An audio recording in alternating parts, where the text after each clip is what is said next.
आसमान में पूरा चांद चमक रहा था।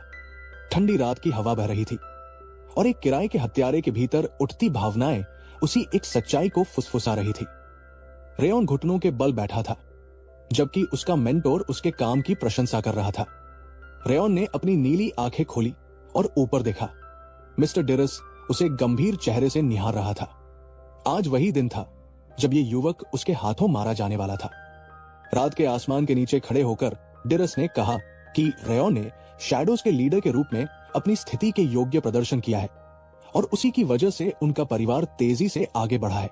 रेयॉन ने आंखें बंद कर शांत स्वर में जवाब दिया कि उसने बस वही किया जो उसे करना था। हल्की मुस्कान के साथ मेंटोर ने उससे पूछा कि क्या उसे लगता है कि मर्सनरीज को आजादी की जरूरत होती है। रेयॉन ने उत्तर दिया कि शैडोज के लिए अपने मास्टर के आदेशों का पालन करना ही काफी है, उन्हें भावनाओं की जरूरत नहीं होती। अचानक डिरस के चारों ओर नीली धुंध फैल गई। उसका स्वर क्रोध से भर उठा और उसने पूछा कि रेयॉन ने अपनी मर्जी से काम क्यों किया। उसने ये भी पूछा कि वो माइंड कंट्रोल से कैसे मुक्त हुआ। रेयॉन के माथे पर पसीना आ गया। उसे समझ नहीं आ रहा था कि डिरस को ये सब कैसे पता चला। उसके दिमाग में वही सच गूंजने लगा। माइंड कंट्रोल स्किल के जरिए रॉबर्ट फैमिली ने शैडोज नाम के हत्यारों के समूह को नियंत्रित किया था। बहुत छोटे बच्चों को अगवा या खरीद कर उन्हें ऐसे कातिलों में बदला गया जो पूरी जिंदगी परिवार के गंदे कामों में झोंक दिए गए। अंधेरे में रेयॉन का चेहरा छिपा था। वे सब बस शिकार करने वाले कुत्ते थे। उसने अचानक हथकड़ियां तोड़ दी और सीधे डिरस से पूछा कि उसे ये कैसे पता चला। डिरस ने उंगली उठाकर कहा कि हर कातिल की गर्दन में 2 कॉलर होते हैं। पहला माइंड कंट्रोल, जिसे वह किसी तरह उतार चुका था। फिर उसने उंगलियां चटकाई और दूसरे कॉलर का जिक्र किया। उसी पल रेयॉन के शरीर के भीतर कुछ टूटने जैसा महसूस हुआ। उसकी आंखें फैल गई, चेहरा लाल धब्बों से भर गया और वो जमीन पर गिर पड़ा। लाल आभा उसके शरीर से निकलने लगी। सीने को पकड़ते हुए उसे लगा जैसे उसका दिल आरी से काटा जा रहा हो। डिरस मुस्कुराया और बोला कि इसे रैगिंग वॉर्म कहते हैं, एक परजीवी जो उसके दिल को उसके आदेश पर खा रहा था। रेयॉन ने दांत भींच लिए और घृणा से उसकी ओर देखा। उसने कहा कि सिर्फ माइंड कंट्रोल काफी नहीं था, इसलिए उसने ये वॉर्म भी बनाया, जबकि वो खुद को न्याय का प्रतीक दिखाता था। डिरस ने शांत स्वर में जवाब दिया कि ये क्रूरता नहीं, बल्कि सोची समझी व्यवस्था है और हर इंसान जिंदगी भर कोई न कोई मुखौटा पहनता है, बस उसका मुखौटा बाकियों से मोटा है। रेयॉन के मुंह से खून बहने लगा। उसे याद आया कि उसे उस उम्र में उठा लिया गया था जब उसे कुछ भी ठीक से याद नहीं था और उसे रॉबर्ट फैमिली का हत्यारा और शिकार करने वाला कुत्ता बनाकर पाला गया। शैडो लीडर बनने के बाद भी वो दिल और भावनाओं के बिना जीता रहा। फिर एक दिन फायर रिंग टेक्निक के जरिए उसने माइंड कंट्रोल से आजादी पाई और सोचा कि अब वो आखिरकार शैडो से बाहर निकलकर मुक्त होगा, लेकिन उसके हिस्से में मौत लिखी थी। जमीन पर पड़े हुए उसने सोचा कि उसने ऐसा कौन सा पाप किया कि उसे इतनी बेकार मौत मिले। तभी उसने दांत भींचे, उसकी आंखें चमक उठीं और उसने तय किया कि वो ऐसे नहीं मरेगा। अगर मरना ही है तो मरने से पहले दुश्मन को चोट देगा। डिरस हैरान रह गया कि इतनी हालत में भी वो खड़ा कैसे हो पाया। रेयॉन ने जमीन का सहारा लिया, उसकी बातों को नजरअंदाज करते हुए, और गुस्से से भरी सफेद चमक उसकी आंखों में फैल गई। उसने चिल्लाकर कहा कि वो अपमान में मरने वाला नहीं है और ऊर्जा की धारा डिरस की ओर मोड़ दी। स्लेव ओनर ने भौहें सिकोड़कर हाथ झटका। एक सीधी रेखा जैसी रोशनी चमकी और अगले ही पल रेयॉन का सिर उसके कंधों से अलग होकर गिर पड़ा। चेहरे पर हैरानी जमी हुई थी। उसका निर्जीव शरीर मेंटोर के सामने ढह गया। डिरस ने नीचे देखते हुए सोचा कि ये कचरा न सिर्फ माइंड कंट्रोल से मुक्त हुआ, बल्कि हमला भी कर गया। वो मुड़कर चल दिया और अपने जख्म को देखते हुए बोला कि काफी समय बाद उसे अपने ही पाले हुए हंटिंग डॉग ने काटा है। उसके लिए अब सब खत्म हो चुका था। उसने आंखें बंद कर दूसरे स्लेव्स को शव हटाने का आदेश दिया, जबकि रेयॉन की आंखें खुली ही रह गई। डिरस वहां से चला गया। उसे पूरे महाद्वीप के सबसे पावरफुल वॉरियर्स में से एक कहा जाता था। रेयॉन के चेहरे पर खून के धब्बे थे और वो ये स्वीकार नहीं कर पा रहा था कि वो कुछ भी नहीं कर सका। वो खुद को आग के बीच खड़ा हुआ कल्पना करता है और सोचता है कि बिना किसी वजह उसे ऐसी जिंदगी जीने पर मजबूर किया गया। उसकी आंखों में नफरत चमक रही थी। इतने समय तक वो सिर्फ एक खिलौना था। वो लपटों की ओर देखते हुए सोचता है कि उसे इस बात का अफसोस है कि वो किस्मत से मिली फायर रिंग टेक्निक को पूरी तरह परफेक्ट नहीं कर सका। वह अपने मन में गॉड और डेविल दोनों से मदद मांगता है। रेयॉन के शरीर के नीचे खून बह रहा था और वो किसी भी तरह बदला लेना चाहता था। तभी उसके पास पड़ा आर्टिफैक्ट तेजी से चमक उठा और सिस्टम ने बताया कि गुस्से के कारण उसे चुना गया था, लेकिन चुना गया वेसल मर चुका है। इसके बाद दृश्य बदलता है। एक हरे मैदान में एक तितली उड़ रही होती है। एक औरत मुस्कुराते हुए एक बच्चे के साथ खेल रही होती है। बच्चा अपने छोटे हाथ ऊपर उठाता है और अपनी गोल लाल आंखें खोल देता है। सिल्विया अपने बेटे को सीने से लगाकर कहती है कि वो बहुत सुंदर है। रेयॉन एक आंख बंद कर सोचता है कि उसे अभी भी इसकी आदत नहीं हुई है। सिल्विया बच्चे को उठाकर उसे बोलना सिखाने की कोशिश करती है और रेयॉन भीतर ही भीतर अजीब महसूस करता है, क्योंकि उसे समझ आ जाता है कि वो इसी औरत के बेटे के रूप में दोबारा जन्म ले चुका है। उसके पास अपनी पिछली जिंदगी की सारी यादें मौजूद थी। शुरुआत में उसे लगता है कि ये बस एक सपना है और वो 100 दिनों तक सोया रहा है, लेकिन समय बीतता जाता है और वह इस सपने से बाहर नहीं निकलता। सिल्विया खिड़की से बाहर देखकर मौसम की तारीफ करती है और कहती है कि वो चाहती है कि घर का मुखिया जल्दी लौट आए। वही अपने बेटे के लिए सबसे अच्छा नाम चुनेगा। रेयॉन ऊपर देखकर सोचता है कि वो अपने पुराने नाम को कभी सहन नहीं कर पाता, और ये भी कि घर का मुखिया 100 दिनों से दिखाई नहीं दिया, शायद बहुत व्यस्त होगा। कमरा बेहद आलीशान था। पर्दे छत से लटक रहे थे और रेयॉन समझ जाता है कि ये किसी अमीर और बेहद ऊंचे खानदान का घर है। वो सोचता है कि ऐसे परिवार में पुनर्जन्म लेना बुरा नहीं है, लेकिन डेरस का चेहरा उसके जहन में उभर आता है और वो खुद को याद दिलाता है कि उसे बदला लेना है। मरने से पहले जो गुस्सा और बदले की आग उसके भीतर थी, वो अब भी मौजूद थी, बस उसे सब्र करना था। तभी अचानक हेलेन कमरे में घुसती है और घबराकर बताती है कि घर का मुखिया आ रहा है। सिल्विया घबरा जाती है और तभी भारी कदमों की आवाज गूंजती है। 3 काली परछाइयां आगे बढ़ती है और उनके बीच एक आदमी लाल लंबा क्लोक पहने आगे आता है। उसकी मौजूदगी ही दबाव पैदा कर देती है। सिल्विया बच्चे को कसकर पकड़ लेती है। रेयॉन उस आदमी को देखता है और पहचान लेता है। ग्लन, जिसे नॉर्थ का किंग कहा जाता है, सख्त निगाहों से नीचे देखता है।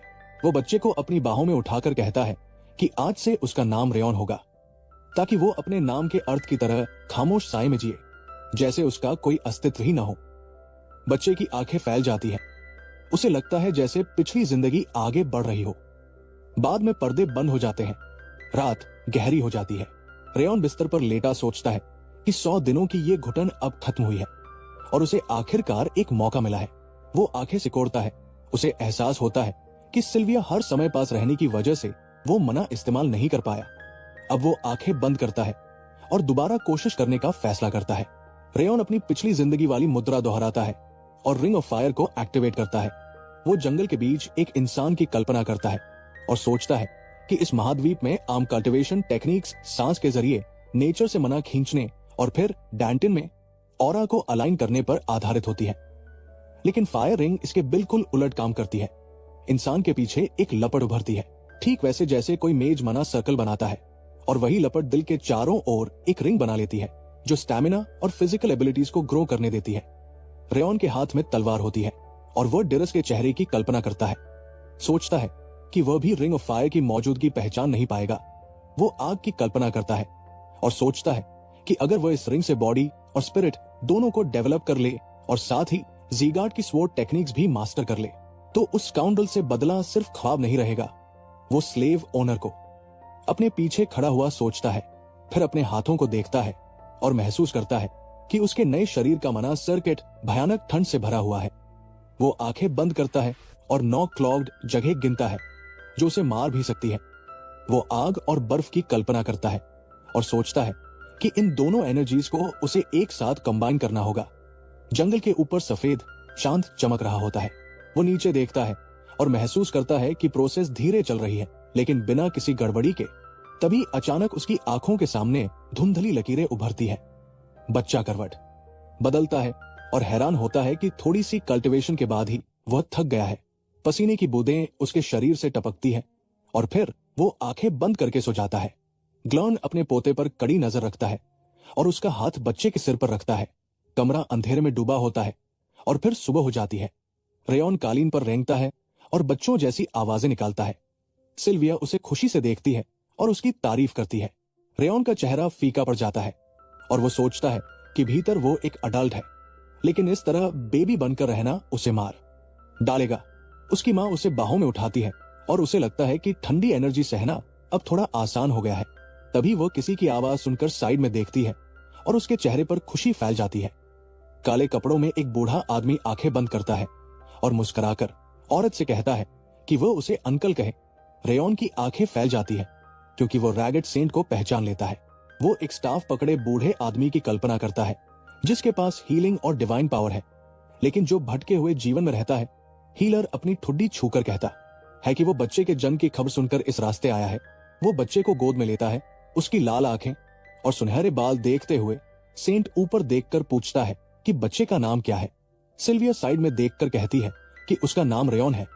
हीलर साइड में देखकर पूछता है कि क्या ये नाम शैडो के मतलब से रखा गया है, और फिर ग्लेन को लेकर सवाल करता है। रेयॉन ऊपर देखता है और समझ जाता है कि ये बूढ़ा किंग को बिना औपचारिकता के बुला रहा है, मतलब दोनों काफी करीबी हैं। सेंट उसे सीने से लगाकर कहता है कि वे थोड़ी देर उसके दादा के पास जाएंगे। तभी वो अचानक अपने शरीर को छूता है। सिल्विया उत्सुकता से देखती है। हीलर भौहें सिकोड़ता है और सोचता है कि बच्चे की हालत अच्छी नहीं है। वो कहता है कि रेयॉन के भीतर बिटर कोल्ड का कर्ज है। उसकी मां घबरा जाती है जब वो बताता है कि उसका मना सर्किट ठंडी एनर्जी से जाम हो चुका है और उसके लिए स्वॉर्ड्समैन बनना मुश्किल होगा, और अगर सब कुछ ऐसे ही रहा तो रेयॉन ज्यादा दिन नहीं जिएगा। सिल्विया डर के मारे इनकार करती है। बूढ़ा आदमी कहता है कि वो पहले दवा लिखेगा। तभी मेड आकर बताती है कि हेड अभी मिलने बुला रहा है। हीलर आंखें बंद कर कहता है कि ग्लेन हमेशा गलत समय पर बुलाता है। वो हेलन की ओर बढ़ता है। रेयॉन साइड में देखता है और सोचता है कि उसके कर्ज के बारे में जो उसने जाना था वही सच निकला। एक आंसू उसके गाल से गिरता है, लेकिन वो सोचता है कि ये समस्या नहीं है क्योंकि वो अभी फायर रिंग इस्तेमाल कर रहा है। सिल्विया कांप रही होती है। आंसू उसके चेहरे से बहते हैं। वो कहती है कि वो अपने बेटे को यूं नहीं खो सकती। उसे कसकर पकड़ती है और चीख कर कहती है कि वो किसी भी तरह उसे ठीक करेगी। वो घुटनों के बल बैठकर वादा करती है कि रास्ता जरूर निकालेगी। तभी रेयॉन की आंखें फैल जाती है और उसके सीने में तेज धड़कता दर्द उठता है। वो खुद को मर्सनरी के शरीर में सोचता है और ऐसा दृश्य फिर कभी नहीं देखना चाहता। वो सिल्विया की ओर हाथ बढ़ाता है ताकि वो रोना बंद करे। सिल्विया हैरानी से मुंह खोल देती है क्योंकि बच्चा उसके आंसू पोंछ रहा होता है। वो उसे अविश्वास से देखती है। रेयॉन अपने हाथ उसकी ओर बढ़ाए रखता है। सिल्विया जमी रह जाती है और तभी ग्लेन साइड से पूछता है कि इतना शोर क्यों है। उसकी बेटी मेड की आवाज अनदेखी कर दरवाजे खोलकर कमरे में भागती है। उसके चेहरे से पसीना टपक रहा होता है। ग्लोन भौहें सिकोड़ता है और पूछता है कि ये कैसी बदतमीजी है। वो साइड में देखता है और अचानक खामोश हो जाता है। सिल्विया फर्श पर हाथ रखकर घुटनों के बल बैठ जाती है और हेड ऑफ द हाउस से अपने बेटे को बचाने की भीख मांगती है। मेज पर बैठे लोग उसकी ओर देखे बिना बैठे रहते हैं। वो मुंह खोलकर कहती है कि ग्लेन उसके पोते की हालत अच्छे से जानता है। वो आंखें बंद करता है और कहता है कि रेयॉन के लिए वॉरियर की तरह जीना मुश्किल होगा और ऐसे इंसान की मदद करने का कोई मकसद नहीं जो परिवार के लिए कुछ कर ही न सके। वो कुर्सी पर बैठते हुए कहता है कि ये वही पोता है जिसे सिल्विया परिवार छोड़ने के बाद लेकर आई थी। लड़की रो पड़ती है जब किंग उसे कहता है कि उसे शुक्रगुजार होना चाहिए कि उसने बच्चे को जीगार्ड नाम दे दिया। Guards head of the house के हुक्म पर औरत को बाजुओं से पकड़ लेते हैं। वो सिसकते हुए चिल्लाती है कि उसका पिता रेयॉन को बचा ले। एक सबॉर्डिनेट उसका रास्ता हाथ से रोक देता है। वो आंखें बंद कर लेती है और उसका हाथ हवा में ही रह जाता है। बूढ़ा आदमी मुड़ता है और दरवाजा जोर से बंद हो जाता है। वो सांस छोड़ता है और अपने साथी को जिद्दी कहता है। ग्लोन कप से पीता है और हीलर से रेयॉन की हालत के बारे में और बताने को कहता है। सेंट बताता है कि बच्चे का मना सर्किट ठंड से जाम है और उम्र बढ़ने के साथ हालात और खतरनाक होंगे। बूढ़ा आदमी चेहरा छूते हुए कहता है कि हेड ऑफ द हाउस ने अपनी ऑरा से ठंड को थोड़ा दबा दिया है, इसलिए कुछ समय तक दिक्कत नहीं होगी, लेकिन उसके पोते का वॉरियर बनना लगभग नामुमकिन है। ग्लान मग होठों तक ले जाकर कहता है कि उसका जिंदा रहना ही काफी है। वो चाय मेज पर रख देता है और सेंट पूछता है कि किंग ने उसे वही नाम क्यों दिया। आदमी पे पकड़े हुए कहता है कि रेयॉन का मतलब सिर्फ साया नहीं है। चाय में उसकी परछाई दिखती है और वो जोड़ता है कि 1000 साल पहले इस नाम का मतलब कुछ और ही था। हवेली के ऊपर नीला आसमान फैला होता है। रेयॉन कड़वी दवा मुंह में लेता है। सब लोग प्रतिक्रिया के इंतजार में आंखें बंद कर लेते हैं। सिल्विया एक आंख खोलती है। रेयॉन दोनों हाथ उसकी ओर बढ़ाता है। वो और हेलेन बच्चे को दवा पीते देख मुस्कुरा देते हैं। मां की आंख से एक आंसू गिरता है। वे खिड़की के पास खड़े होते हैं और रेयॉन सोचता है कि ये दवा अभी उसके लिए बेहद जरूरी है, क्योंकि इसमें फायर की प्रॉपर्टीज है। वो भौहें सिकोड़ता है और हाथ में आग को कॉन्सेंट्रेट करता है। दवा लेते हुए ट्रेनिंग शुरू किए 2 साल बीत चुके होते हैं। खिड़की के बाहर उजाला होता है। सुबह सिल्विया और हेलेन उसके साथ खेलती है। दोपहर की नींद और आधी रात के आसपास वो अभ्यास करता है। वो खिड़की के सामने बैठा होता है और अब उसकी उम्र 5 साल हो चुकी होती है। सिस्टम नोटिफिकेशन दिखता है कि second ring of fire create हो चुकी है। वो मुस्कुराता है और स्क्रीन को घूरते हुए खुश होता है कि आखिरकार उसने कर दिखाया। बिस्तर पर बैठा वो सोचता है कि अब दूसरा रिंग उसके दिल के चारों ओर घूम रहा है और पहले वाले से इंटरसेक्ट कर रहा है। किसी की आवाज सुनकर वो साइड में देखता है। हेलेन पास आकर लॉन्ड्री के लिए सामान ले जाने की इजाजत मांगती है। मेड चादरें समेटने लगती है। वो सोचता है कि शायद उसने ये नहीं देखा। तभी फर्स्ट लेवल रीच करने के बाद अचानक एक स्क्रीन सामने उभरता है। वो भौहें सिकोड़ता है क्योंकि उसे समझ नहीं आता कि ये क्या है। स्किल इंफॉर्मेशन दिखाई देती है और पता चलता है कि ये एक सिस्टम है जिससे एरिस्टोक्रेट अपनी करंट स्टेट एक नजर में देख सकता है। वो बिस्तर पर बैठा रहता है और हेलेन की प्रतिक्रिया से साफ होता है कि उसे ये विंडो दिखाई नहीं दे रही।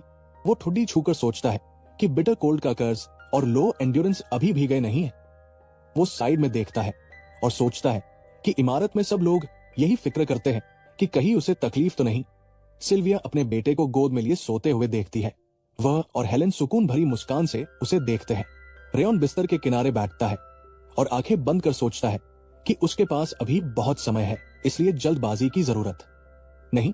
वो खुद को मैदान में गिरता हुआ सोचता है और समझता है कि लो एंड्योरेंस ही वजह है कि जरा सा हिलने पर भी वो जल्दी थक जाता है। उसके हाथों में आग होती है। पिछली जिंदगी में उसे बेस्ट असैसिन कहा जाता था और अगर वो ज़ीगार्ड स्वॉर्ड टेक्निक मास्टर कर ले तो डिरस का सिर काटना मुश्किल नहीं रहेगा। वो अपने हाथों को देखता है और तय करता है कि जल्दी नहीं है, क्योंकि वो स्काउंड्रल महाद्वीप के सबसे मजबूत लोगों में से एक है। स्लेव मास्टर की मुस्कान उसकी आंखों के सामने उभरती है और वो सोचता है कि अगर अभी बदले पर ही ध्यान दिया तो उसका दिमाग इसे सह नहीं पाएगा। किसी की आवाज सुनकर वो मुड़ता है। उसके चेहरे पर सुकून होता है। सिल्विया मुस्कुराकर कहती है कि आज उन्हें कहीं जाना है। वो लोटस पोजीशन में बैठा होता है। खिड़की के बाहर सफेद बादल तैर रहे होते हैं और वो सोचता है कि इस महाद्वीप पर एक ऐसी ताकत मौजूद है जो संतुलन बनाए रखती है। 6 किंग्स और 5 डीमंस। गाड़ी सड़क पर आगे बढ़ रही थी। जिस परिवार में रेयॉन पैदा हुआ था वो 6 राजाओं में से एक के अधीन आता था। वो खिड़की से बाहर देख रहा था। राजा आम लोगों के लिए स्थिरता का प्रतीक थे, जबकि डीमंस पूरे महाद्वीप की शांति के लिए खतरा माने जाते थे। इन्हीं 2 ताकतों के बीच संतुलन बनाए रखने के लिए समय समय पर एबिलिटीज पहचानने की सेरेमनीज होती थी। आज ज़ीगार्ड परिवार के रिकॉग्निशन सेरेमनी का दिन था और गाड़ी धीरे धीरे किले के पास पहुंच रही थी। अंदर बहुत से एरिस्टोक्रेट्स जमा थे। लोग छोटे छोटे समूह में खड़े होकर बातें कर रहे थे और कह रहे थे कि करू का चौथा बेटा इस सेरेमनी में हिस्सा नहीं लेगा। सिल्विया अंदर आई। जैसे ही वो आगे बढ़ी, कई लोगों की नजरें उस पर टिक गई। उनकी आंखों में तिरस्कार और चेहरों पर नफरत साफ दिख रही थी। सिल्विया ने रेयॉन का हाथ थाम रखा था, जबकि आसपास के लोग उन्हें लेकर फुसफुसा रहे थे। वो धीरे धीरे आगे बढ़ी और कुछ एरिस्टोक्रेट्स खुले तौर पर कह रहे थे कि उसे यहां नहीं आना चाहिए था। रेयॉन की भौहें सिकुड़ गई। उसे समझ नहीं आ रहा था कि उसके रिश्तेदार उसकी मां के बारे में ऐसा क्यों बोल रहे हैं। कोई उसे बेशर्म कह गया। रेयॉन को गुस्सा आया, लेकिन सिल्विया ने शांति से कहा कि सब ठीक है। उसने हल्की सी मुस्कान के साथ रेयॉन से कहा कि बस उसी की तरफ देखे। उसने उसका हाथ और मजबूती से पकड़ लिया। उसी समय सबने मुड़कर देखा, क्योंकि घर के मुखिया आने वाले थे। राजा कुछ कदम आगे बढ़े। रेयॉन ने ऊपर देखा और सोचा कि उन्हें देखे हुए 5 साल हो चुके हैं। वो सोने के गहनों में सजे हुए थे। ग्लोन सिंहासन पर बैठे और बोले कि सभी लोग इकट्ठा हो चुके हैं। तभी कमरे के बीचों बीच एक विशाल तलवार प्रकट हुई। रेयॉन ने अंदाजा लगाया कि यही स्वॉर्ड ऑफ डिसर्नमेंट है, जो किसी व्यक्ति के मना के एट्रीब्यूट्स पहचान सकती है। एक सेवक ने कागज पढ़ते हुए घोषणा की कि बरन सबसे पहले आगे आएगा। वो लड़का खुशी से उछलता हुआ तलवार के पास पहुंचा और उसने अपना हाथ उस पर रखा। 4 साल की उम्र तक बच्चों की क्षमता तय हो जाती है और उसके बाद ज्यादा बदलाव नहीं होता। तलवार के चारों ओर हरी रोशनी फैल गई। ये वही सेरेमनी थी जिसमें बच्चों के मना एट्रीब्यूट्स पहचाने जाते थे। बरंग के माता पिता खुशी से मुस्कुराए। ग्लर्न ने नीचे देखा और कहा कि ये एक स्वॉर्ड्समैन के लिए अच्छा एट्रीब्यूट है और उसे हवा को बेहतर महसूस करने पर ध्यान देना चाहिए। इसके बाद रोनान आगे आई। रेयॉन ध्यान से देख रहा था और सोच रहा था कि तलवार पर रोशनी जितनी ऊपर तक जाती है उससे मना की प्योरिटी तय होती है। ज़ीगार्ड परिवार इसी तरह एबिलिटीज को आंकता था। आसपास के एरिस्टोक्रेट्स आपस में बातें कर रहे थे। रेयॉन ने अपने दिल के बारे में सोचा और खुद से कहा कि उसे अच्छे नतीजे की उम्मीद नहीं करनी चाहिए, क्योंकि उसके मना सर्किट में अभी भी बहुत ठंडी एनर्जी भरी हुई थी। आखिरकार सेवक ने कहा कि अब आखिरी प्रतिभागी की बारी है। कई लोग तिरस्कार से उसकी ओर देखने लगे। ग्लर्न ने ध्यान से नीचे देखा। उसका पोता तलवार के सामने खड़ा था। सिल्विया ने अपने बेटे की तरफ देखा और उसे आगे बढ़ने का इशारा किया। रेयॉन को खुद से कोई खास उम्मीद नहीं थी। सिल्विया ने बस इतना कहा कि वही करो जो बाकी बच्चों ने किया है। रेयॉन के माथे पर पसीने की एक बूंद उभरी। उसने हाथ आगे बढ़ाया। तलवार के चारों ओर आग सी लहराई और हवा उसके चेहरे से टकराई।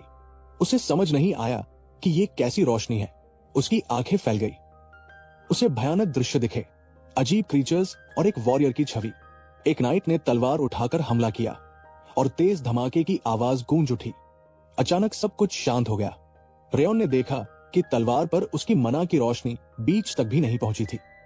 एरिस्टोक्रेट्स जोर जोर से हंसने लगे और बोले कि उन्होंने पहली बार ऐसा मना देखा है जिसका कोई एट्रीब्यूट नहीं है।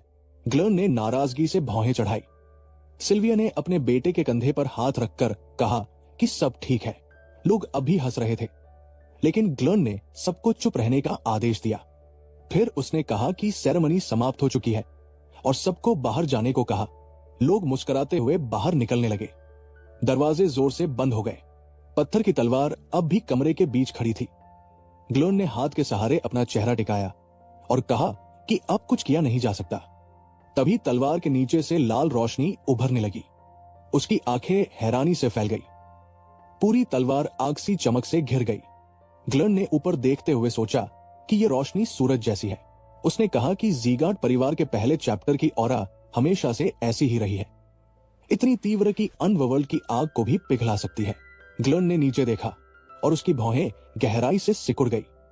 उसने कहा कि यह बेहद तीव्र गोल्डन मना है जो ज़ीगार्ड परिवार के पूरे इतिहास में सिर्फ एक बार ही प्रकट हुई थी। अचानक उसने सिर उठाया। उसके सामने चमकती हुई गोल्डन फ्लेम थी। राजा का चेहरा हैरानी से जड़ हो गया और उसके मुंह से अनायास ही रेयॉन का नाम निकल गया। रेयॉन की स्टेट विंडो दिखाई दे रही थी। उसने हल्की सी मुस्कान के साथ सोचा कि बहुत जल्द उसके फायर रिंग्स की संख्या 3 हो जाएगी। पहली रिकॉग्निशन सेरेमनी को 7 साल बीत चुके थे। रेयॉन घास पर बैठा हुआ था और सोच रहा था कि अगर वो किसी तरह कोल्ड एनर्जी की समस्या को संभाल पाए तो उसकी प्रोग्रेस कई गुना तेज हो सकती है। तभी उसे जोर से आवाज सुनाई दी। सिल्विया उसके पास आई और बोली कि उन्हें निकलना चाहिए वरना देर हो जाएगी। रेयॉन ने भौहें चढ़ाई और सोचा कि दूसरी रिकॉग्निशन सेरेमनी का समय आ गया है, यानी उसे फिर से वही परेशान करने वाले दृश्य देखने पड़ेंगे। दरवाजा खुला और सेरेमनी समाप्त हो गई। रेयॉन कुर्सी पर बैठा ये सोच रहा था कि आज केवल आधे प्रतिभागी ही आए थे, इसलिए सब कुछ जल्दी खत्म हो गया। ग्लर्न सिंहासन पर बैठा अपने पोते से बात कर रहा था। उसने नीचे देखते हुए पूछा कि 1 महीना बीत जाने के बाद भी बेसिक ट्रेनिंग में शामिल होने के आदेश पर कोई जवाब क्यों नहीं आया। रेयॉन पसीने से भीग गया। उसे समझ नहीं आ रहा था कि उसके दादा किस बारे में बोल रहे हैं। सिल्विया ने घबराकर अपने सीने पर हाथ रखा और कहा कि उसका बेटा दूसरे बच्चों से अलग है, उसके लिए ट्रेनिंग सहना आसान नहीं होगा। ग्लर्न की भौहें गुस्से में और सख्त हो गई। उसने कहा कि ज़ीगार्ड नाम रखने वालों के लिए कोई छूट नहीं होती। सिल्विया की आवाज भर आई। उसने पिता से गुहार लगाई कि कम से कम रेयॉन को थोड़ा समय दे दे। राजा ने ठंडे स्वर में कहा कि अगर वो ऐसा नहीं कर सकती तो वो फिर से घर छोड़ दे। आसपास खड़े एरिस्टोक्रेट्स हंसने लगे। वे मुंह ढककर सिल्विया को नीचा दिखाने लगे। सिल्विया ने सिर झुका लिया। रेयॉन ने ये सब देखा और अब उसे समझ आने लगा कि उसकी मां के साथ इतना बुरा व्यवहार क्यों किया जाता है। वो दरवाजे के पास खड़ी थी। उसने कभी परिवार छोड़ा था।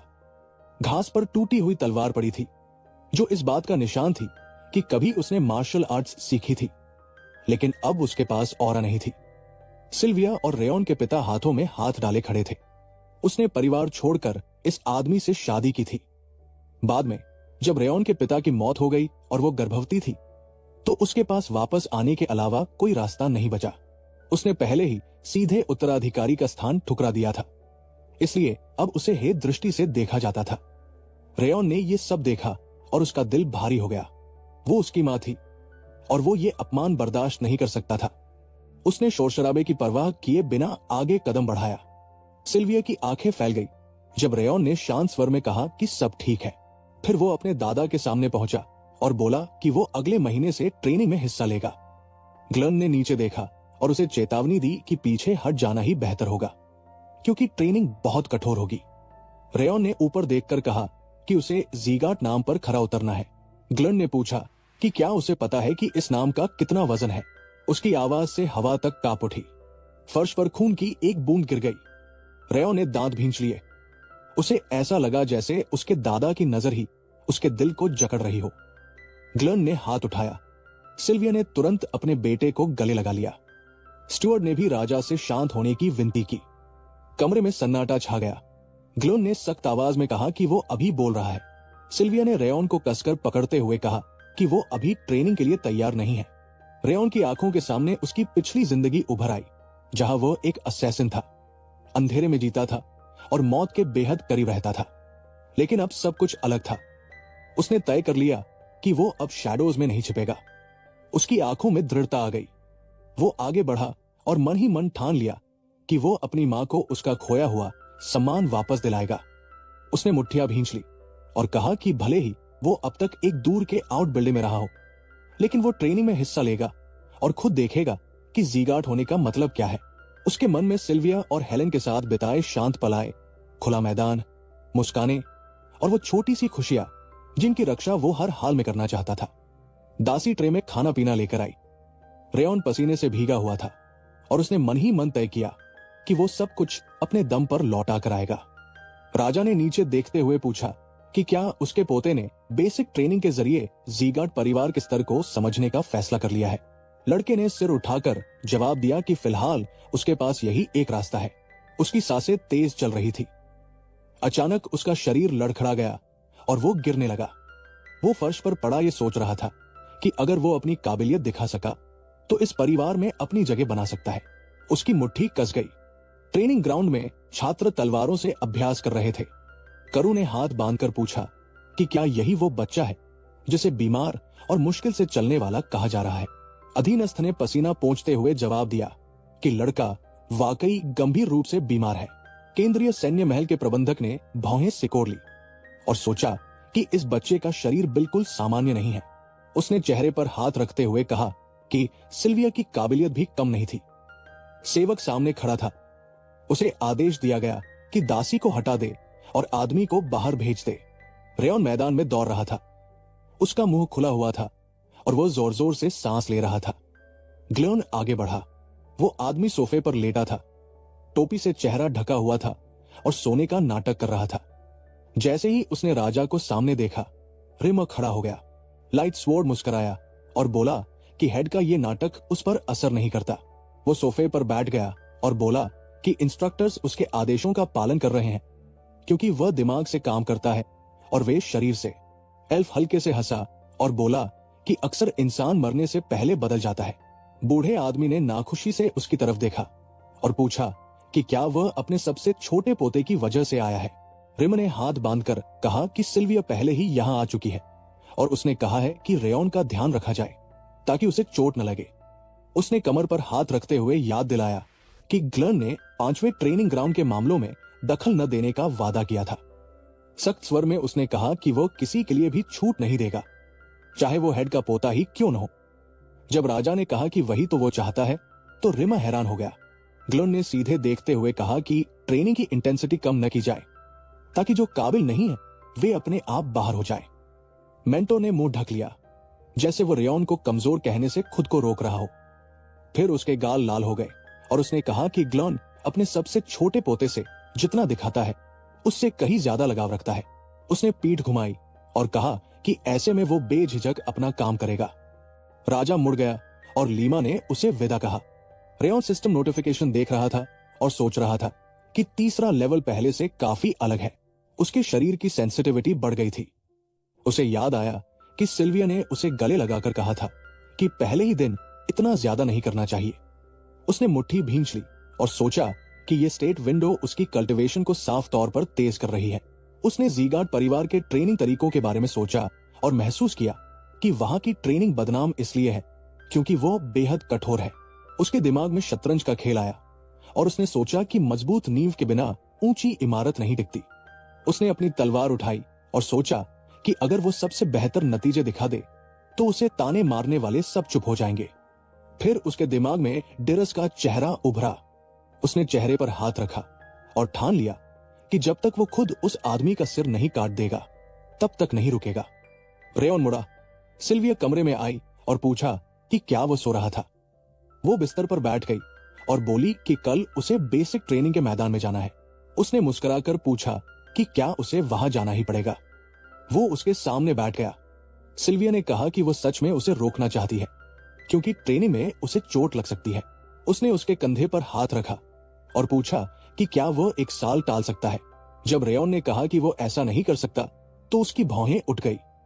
उसने कहा कि ये सब उसके दिल पर बोझ बन चुका है और वो अब और सह नहीं सकता।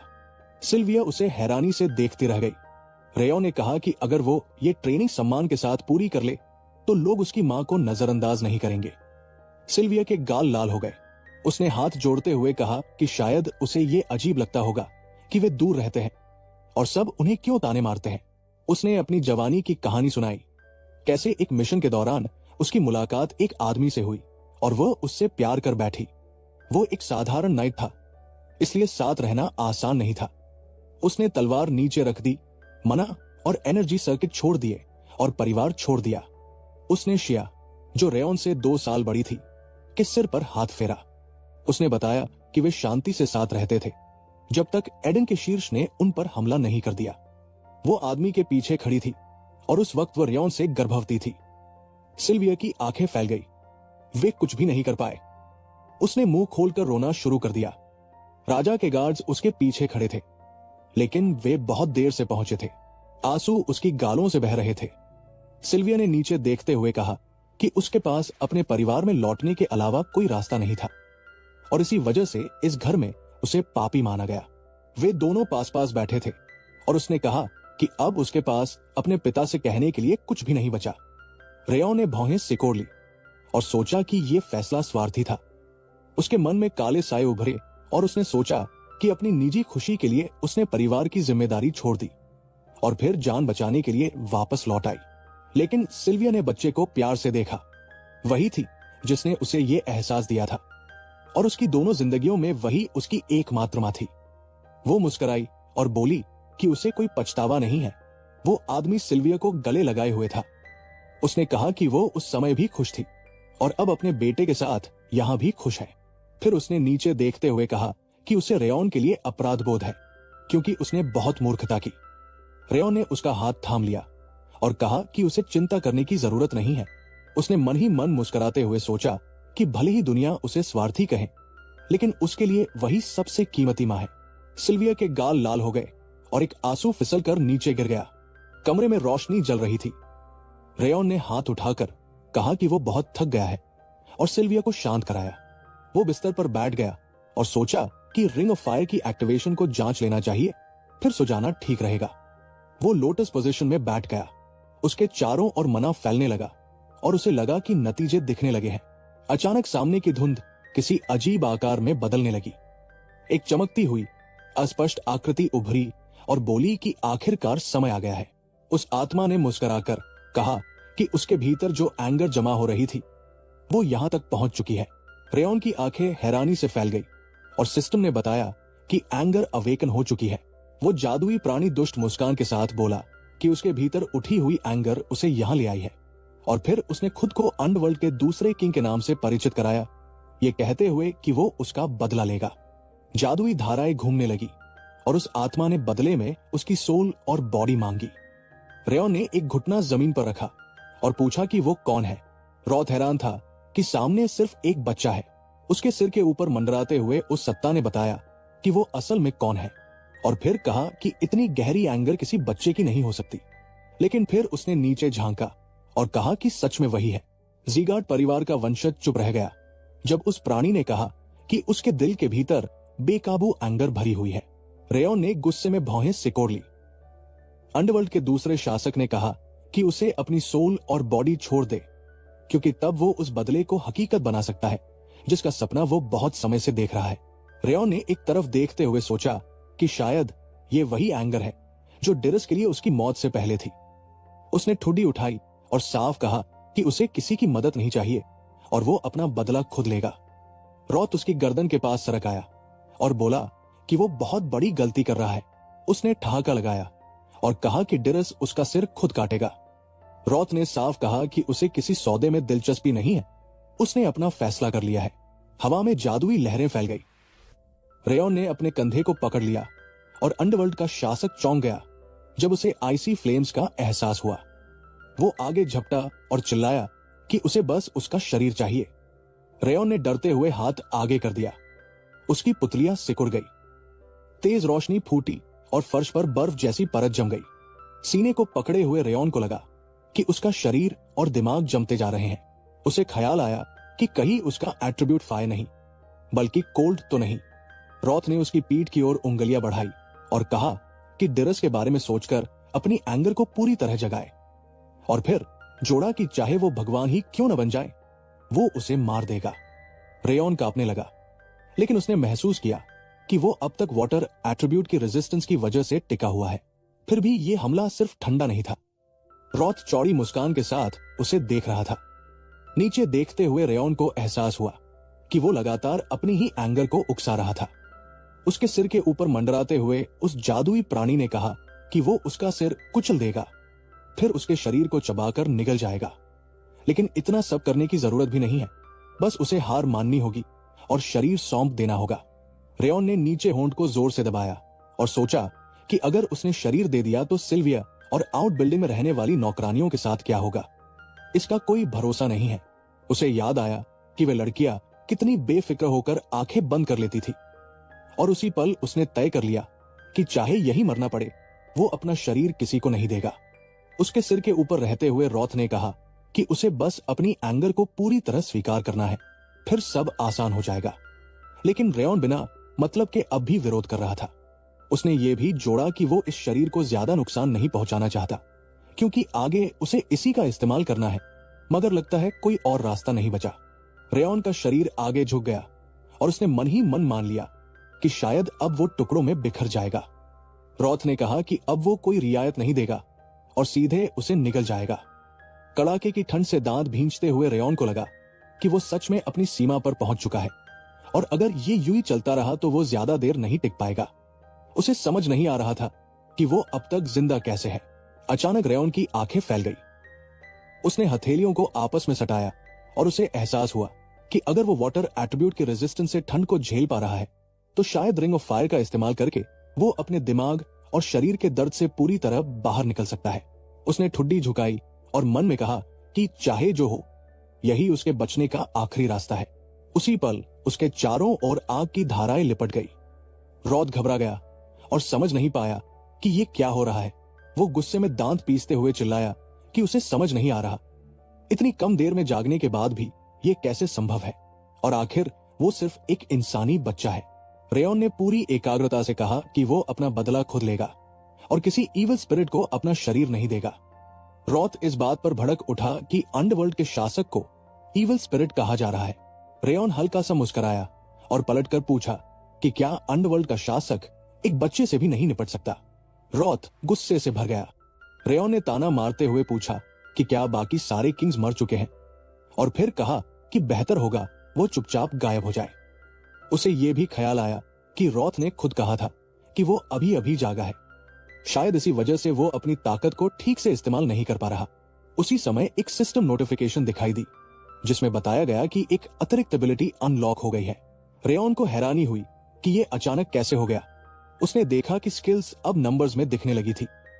तभी रॉथ चिल्लाया कि ये स्टेट विंडो है, उसकी ही एबिलिटी, और पूछा कि उसे ये कहां से मिली। रेयॉन ने उल्टा सवाल किया कि ये मैसेज और स्टेट विंडो आखिर है क्या, और क्या इसका उससे कोई लेना देना है। हवा में तैरते हुए रॉथ ने कहा कि ये सच है। क्योंकि उसने ही ये सिस्टम बनाया था। लेकिन वो खुद नहीं समझ पा रहा कि रेयॉन को ये कैसे मिला और इसका मकसद क्या है। उसने आंखें बंद कर ली और कहा कि उसे कुछ बताने की कोई वजह नहीं है। रेयॉन ने शांत होकर पूछा कि क्या ये ग्रोथ को तेज करने के लिए है। रॉथ इस पर और चिढ़ गया कि उसे ये बात कैसे पता है। रेयॉन ने उंगलियां आपस में दबाई और समझ गया कि सामने वाला अपनी भावनाएं बिल्कुल छुपा नहीं पा रहा। लेकिन यह स्वाभाविक भी था, क्योंकि वो खुद एंगर था। सिस्टम स्क्रीन आग की धाराओं से घिर गई और रेयॉन को लगा कि रिंग ऑफ फायर का असर उसकी पिछली जिंदगी से कहीं ज्यादा है और ये सब सिस्टम की वजह से है। रॉथ ने मुंह खोलकर कहा कि वो या तो शरीर छोड़ दे या ये एबिलिटी। वो नीचे देखते हुए वही आदेश दोहराने लगा। रेयॉन ने मुट्ठी चेहरे के पास कस ली और महसूस किया कि उसमें मना भर चुका है। रॉथ गुस्से से चिल्लाया कि एक इंसान ऐसा कैसे सोच सकता है। उसे लगा था कि रेयॉन का कोई फिजिकल फॉर्म ही नहीं होगा, लेकिन अब ये ऑरा से भी प्रभावित हो सकता था। फिर भी उसने कहा कि उसकी ऑरा प्रेशर के बावजूद कोई और यहां नहीं आया, क्योंकि सिर्फ रेयॉन ही उसे देख और महसूस कर सकता है। रॉथ उसके पास से गुजरता हुआ उससे रुकने की गुहार लगाने लगा। रेयॉन हैरान हो गया। उसने अपनी कलाई की ओर देखा और समझ नहीं पाया कि ये क्या है।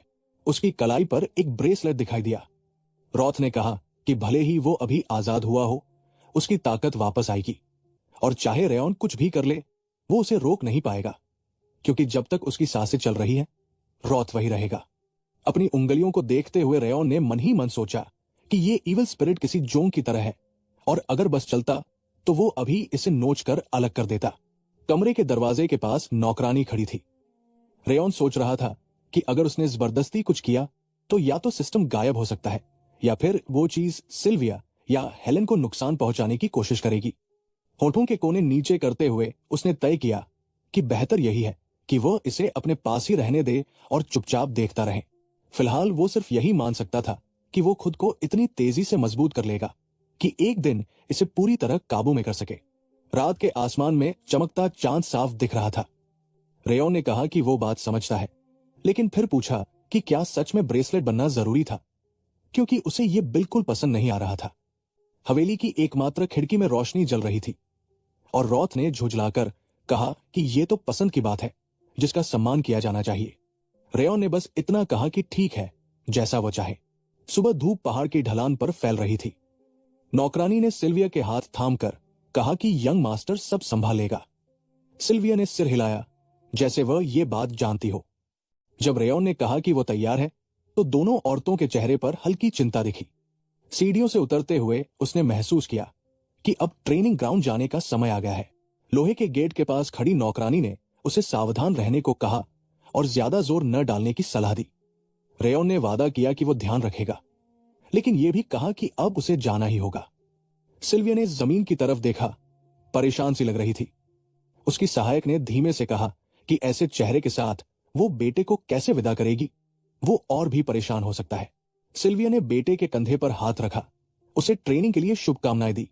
रेयॉन ने कहा कि चिंता न करे, अगर बहुत मुश्किल हुई तो वो रुक जाएगा। उसने परिवार को हाथ हिलाकर अलविदा कहा। बेटे को जाते हुए देखते हुए सिल्विया ने मन ही मन सोचा कि सब ठीक होगा या नहीं। उसे दिलासा दिया गया कि अब वो पहले से काफी बेहतर है और शायद ट्रेनिंग पूरी करके लौटेगा। होंठ काटते हुए उसने सोचा कि सच में पहले से तो हालात बेहतर है। मामेटे को गले लगते देख नौकरानी ने कहा कि इस घर के मुखिया की नजर सबसे तेज है और यंग मास्टर ने इतने साल मेहनत की है तो वो जरूर कर पाएगा। रेयॉन ने मुस्कुराकर कहा कि उसने मां से वादा किया है कि वो खुद को नुकसान नहीं पहुंचाएगा और ट्रेनिंग ठीक से पूरी करेगा। सिल्विया की आंखों से आंसू बहने लगे, लेकिन उसने कहा कि वो उस पर भरोसा करती है। ज़ीगार्ड परिवार के 5वें ट्रेनिंग ग्राउंड में खंभों के बीच झंडे लटक रहे थे। बच्चे आपस में बातें कर रहे थे कि वे किस परिवार से हैं और ट्रेनिंग कितनी कठिन होगी, जबकि उनके माता पिता उन्हें टॉप 10 में आने के लिए कह रहे थे। रेयॉन ने सोचा कि वाकई इस बार लोग बहुत ज्यादा है। उसके पीछे बच्चे दौड़ते हुए आए और उसे याद आया कि यहां सिर्फ मेन और साइड ब्रांच ही नहीं, बल्कि वैसल फैमिलीज और बाहर से आए लोग भी थे। उसने ये भी याद किया कि इस बार लोगों की संख्या इतनी ज्यादा थी कि एक और ट्रेनिंग ग्राउंड खोलना पड़ा। अचानक किसी ने उससे पूछा कि क्या वही है। किसी ने उसकी कमजोर बाहों पर तंज कसा और कहा कि जरा सा लगा तो टूट जाएंगी। किसी और ने कहा कि अगर वो बीमार है तो बस थोड़ा बहुत सीख ले और मौका मिलते ही भाग जाए। रेयॉन ने कलाई पर मौजूद ब्रेसलेट की तरफ देखा, जहां से रॉथ की नाराजगी महसूस हो रही थी। किसी ने उसकी ब्रेसलेट का मजाक उड़ाया। रॉथ गुस्से में बड़बड़ाया कि ऐसे लोग समझ ही नहीं रखते और इन्हें एक सबक सिखाना चाहिए। रेयॉन ने सामने खड़े लोगों से कहा कि पीछे पीछे मच्छरों की तरह भिन भिनाने के बजाय जो कहना है सामने आकर कहें। उसने ये भी कहा कि अगर किसी के मुंह पर कुछ कहने की हिम्मत नहीं है तो पीछे से भी नहीं बोलना चाहिए। सामने वाले घबरा गए और बोले कि वो अपना मुंह बंद रखें, ये कहते हुए कि आउट बिल्डिंग में रहने वाला कोई गिरा हुआ इंसान उन्हें कैसे टोक सकता है। वो तो डायरेक्ट ब्रांच से भी नहीं है, सिर्फ साइड ब्रांच का है। रेयॉन ने ठुड्डी नीचे की और शांति से पूछा कि वे खुद भी तो साइड ब्रांच से हैं, फिर किस हक से उससे ऐसा कह रहे हैं। परीक्षार्थियों ने गुस्से में दांत पीस लिए। सामने वाले ने तंज कसते हुए पूछा कि क्या वे यही रवैया तब दिखाते हैं जब सामने वाला उनसे कम ओहदे का हो। तभी एक लड़के ने अचानक उसका कॉलर पकड़ लिया और मुट्ठी भींचते हुए कहा कि उसे अपनी औकात जानी चाहिए। रेयॉन की पुतलियां सिकुड़ गई। उसने हाथ उठाकर उन्हें रुकने का इशारा किया और शांत आवाज में पूछा कि वे यहां क्या कर रहे हैं, जब ट्रेनिंग बस शुरू ही होने वाली है। बरन ने गुस्से में भौहें चढ़ाई और कहा कि बाहर के लोग भी यहां मौजूद हैं, इसलिए ज़ीगार्ड परिवार की इज्जत खराब करने की जरूरत नहीं है। उलझन में सिर खुजाते हुए बदमाश ने अपने सीनियर को बुलाया और उसका साथी माफी मांगने लगा। डायरेक्ट ब्रांच का एक लड़का नाखुशी से हाथ बांधकर खड़ा रहा और उसने नोटिस किया कि रेयॉन अभी भी अपनी जगह नहीं जानता। उसने सीधा देखते हुए कहा कि रेयॉन उसके पैरों की धूल से ज्यादा कुछ नहीं है और अगर वो आउट बिल्डिंग से निकाले नहीं जाना चाहता तो चूहे की तरह चुपचाप रहना बेहतर होगा। रेयॉन को याद आया कि पहले भी इसी तरह उसकी तरफ किसी ने हाथ बढ़ाया था, लेकिन उसकी एबिलिटीज की वजह से हेड ने कभी उस पर ध्यान नहीं दिया। सामने वाला बस इसी घमंड में था कि उसने अकेले ही लीडर का ध्यान खींच लिया है। दांत भींचते हुए उसने सोचा कि ये लोग उसे एक नाकाम इंसान मानते हैं जो ट्रेनिंग भी पूरी नहीं कर पाएगा। फिर भी उसने पलटकर कहा कि अगर कोई यहां ठीक से ट्रेनिंग करने नहीं आया है तो उसे अभी यहीं से चला जाना चाहिए, क्योंकि ऐसे लोग टिक ही नहीं पाएंगे। पीछे खड़े होकर रेयॉन ने महसूस किया कि सामने वाला बेकार की बातें कर रहा है और बहुत बदतमीजी से पेश आ रहा है। उसने मुट्ठियां भींची और पूछा कि आखिर वो खुद को क्या समझता है, जबकि अभी वो भी बस एक डायरेक्ट डिसेंडेंट है, कोई खास ओहदा नहीं। फिर किस हक से वो ऐसा बर्ताव कर रहा है जब रेयॉन अभी अप्रेंटिस भी नहीं बना है। बरन की आंखों में गुस्सा साफ दिखा। उसने दांत पीसते हुए कहा कि रेयॉन ज्यादा से ज्यादा जाकर अपने पिता से शिकायत कर सकता है। उसे ये बात बुरी लगी कि साइड ब्रांच का कोई इंसान ऐसी हिम्मत कर रहा है। तभी खुले दरवाजे पर लंबे लाल बालों वाले एक आदमी की परछाई दिखी। हाथ उठाते हुए रिम ने हैरानी से कहा कि ट्रेनिंग शुरू होने से पहले ही लड़ाई हो रही है। उसने हंसते हुए कहा कि ये सब अभी बहुत छोटे हैं, शायद इसी वजह से इतनी हिम्मत दिखा रहे हैं। रेयॉन ने नजर घुमाकर देखा और सोचा कि क्या यही ज़ीगार्ड परिवार का लाइट स्वॉर्ड है जिसके बारे में सुना था कि उसका डैंटियन खराब हो गया है। रिम मुस्कुराते हुए बोला कि कम से कम एडमिशन सेरेमनी के बाद तो लड़ाई करते, अभी तो शुरुआत भी नहीं हुई है। सीधे ब्रांच का लड़का गुस्से से भौहें चढ़ाए खड़ा रहा। रिम मंच पर खड़ा हुआ और सबका अभिवादन किया, फिर बताया कि वही उनकी ट्रेनिंग की निगरानी करेगा। आंखें बंद करके उसने अपना नाम बताया और कहा कि उसे उम्मीद है कि सब आपस में ठीक से रहेंगे। फिर उसने बताया कि इस बार ट्रेनिंग में लगभग 160 लोग आए हैं, जो बहुत ज्यादा है, इसलिए आज एक टेस्ट होगा और सिर्फ 1/4 लोग ही आगे रहेंगे। यह सुनकर उम्मीदवारों के मुंह खुले रह गए। कई लोग चिल्लाने लगे कि ऐसा कैसे हो सकता है, लेकिन रिम ने साफ कहा कि यहां सिर्फ सबसे अच्छे लोगों को ही आगे बढ़ाया जाएगा।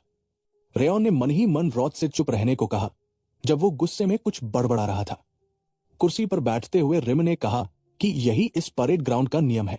अगर किसी को आपत्ति है तो वो सीधे हेड के पास जा सकता है, लेकिन अभी टेस्ट शुरू होगा। उंगली से आगे इशारा करते हुए रिम ने सबको दौड़ने का आदेश दिया। एक लड़का जोश में आंखें फाड़कर आगे बढ़ा। अचानक सारे उम्मीदवार दौड़ पड़े। मुख्य प्रशिक्षक चिल्लाया कि मार्शल आर्ट्स की बुनियाद एंड्योरेंस और विल पावर है, इसलिए जब तक रोका न जाए पूरी ताकत से दौड़ते रहो। रेयॉन के पास से उड़ते हुए रॉथ ने कहा कि जब दौड़ ही शुरू कर दी है तो सबसे आगे क्यों नहीं जा रहा।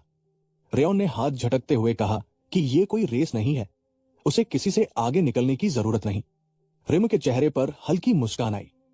रेयॉन ने महसूस किया कि वो सिर्फ सामने दिखने वाली चीजें नहीं, बल्कि इंसानों की असली ताकत और स्वभाव देख रहा है। दूसरे उम्मीदवार उसे पीछे छोड़ते गए। पसीना उसके चेहरे से बहने लगा, लेकिन उसने तय कर लिया कि जो सबसे ज्यादा देर तक टिकेगा वही इस टेस्ट में जीतेगा। चाहे जो हो, वो अंत तक पहुंचेगा। सामने मिस्टर बरन और मिस रोनान उम्मीद के मुताबिक तेजी से आगे बढ़ते दिख रहे थे। बुजुर्ग प्रशिक्षण मैदान के किनारे खड़े होकर किशोरों को दौड़ते हुए देख रहे थे।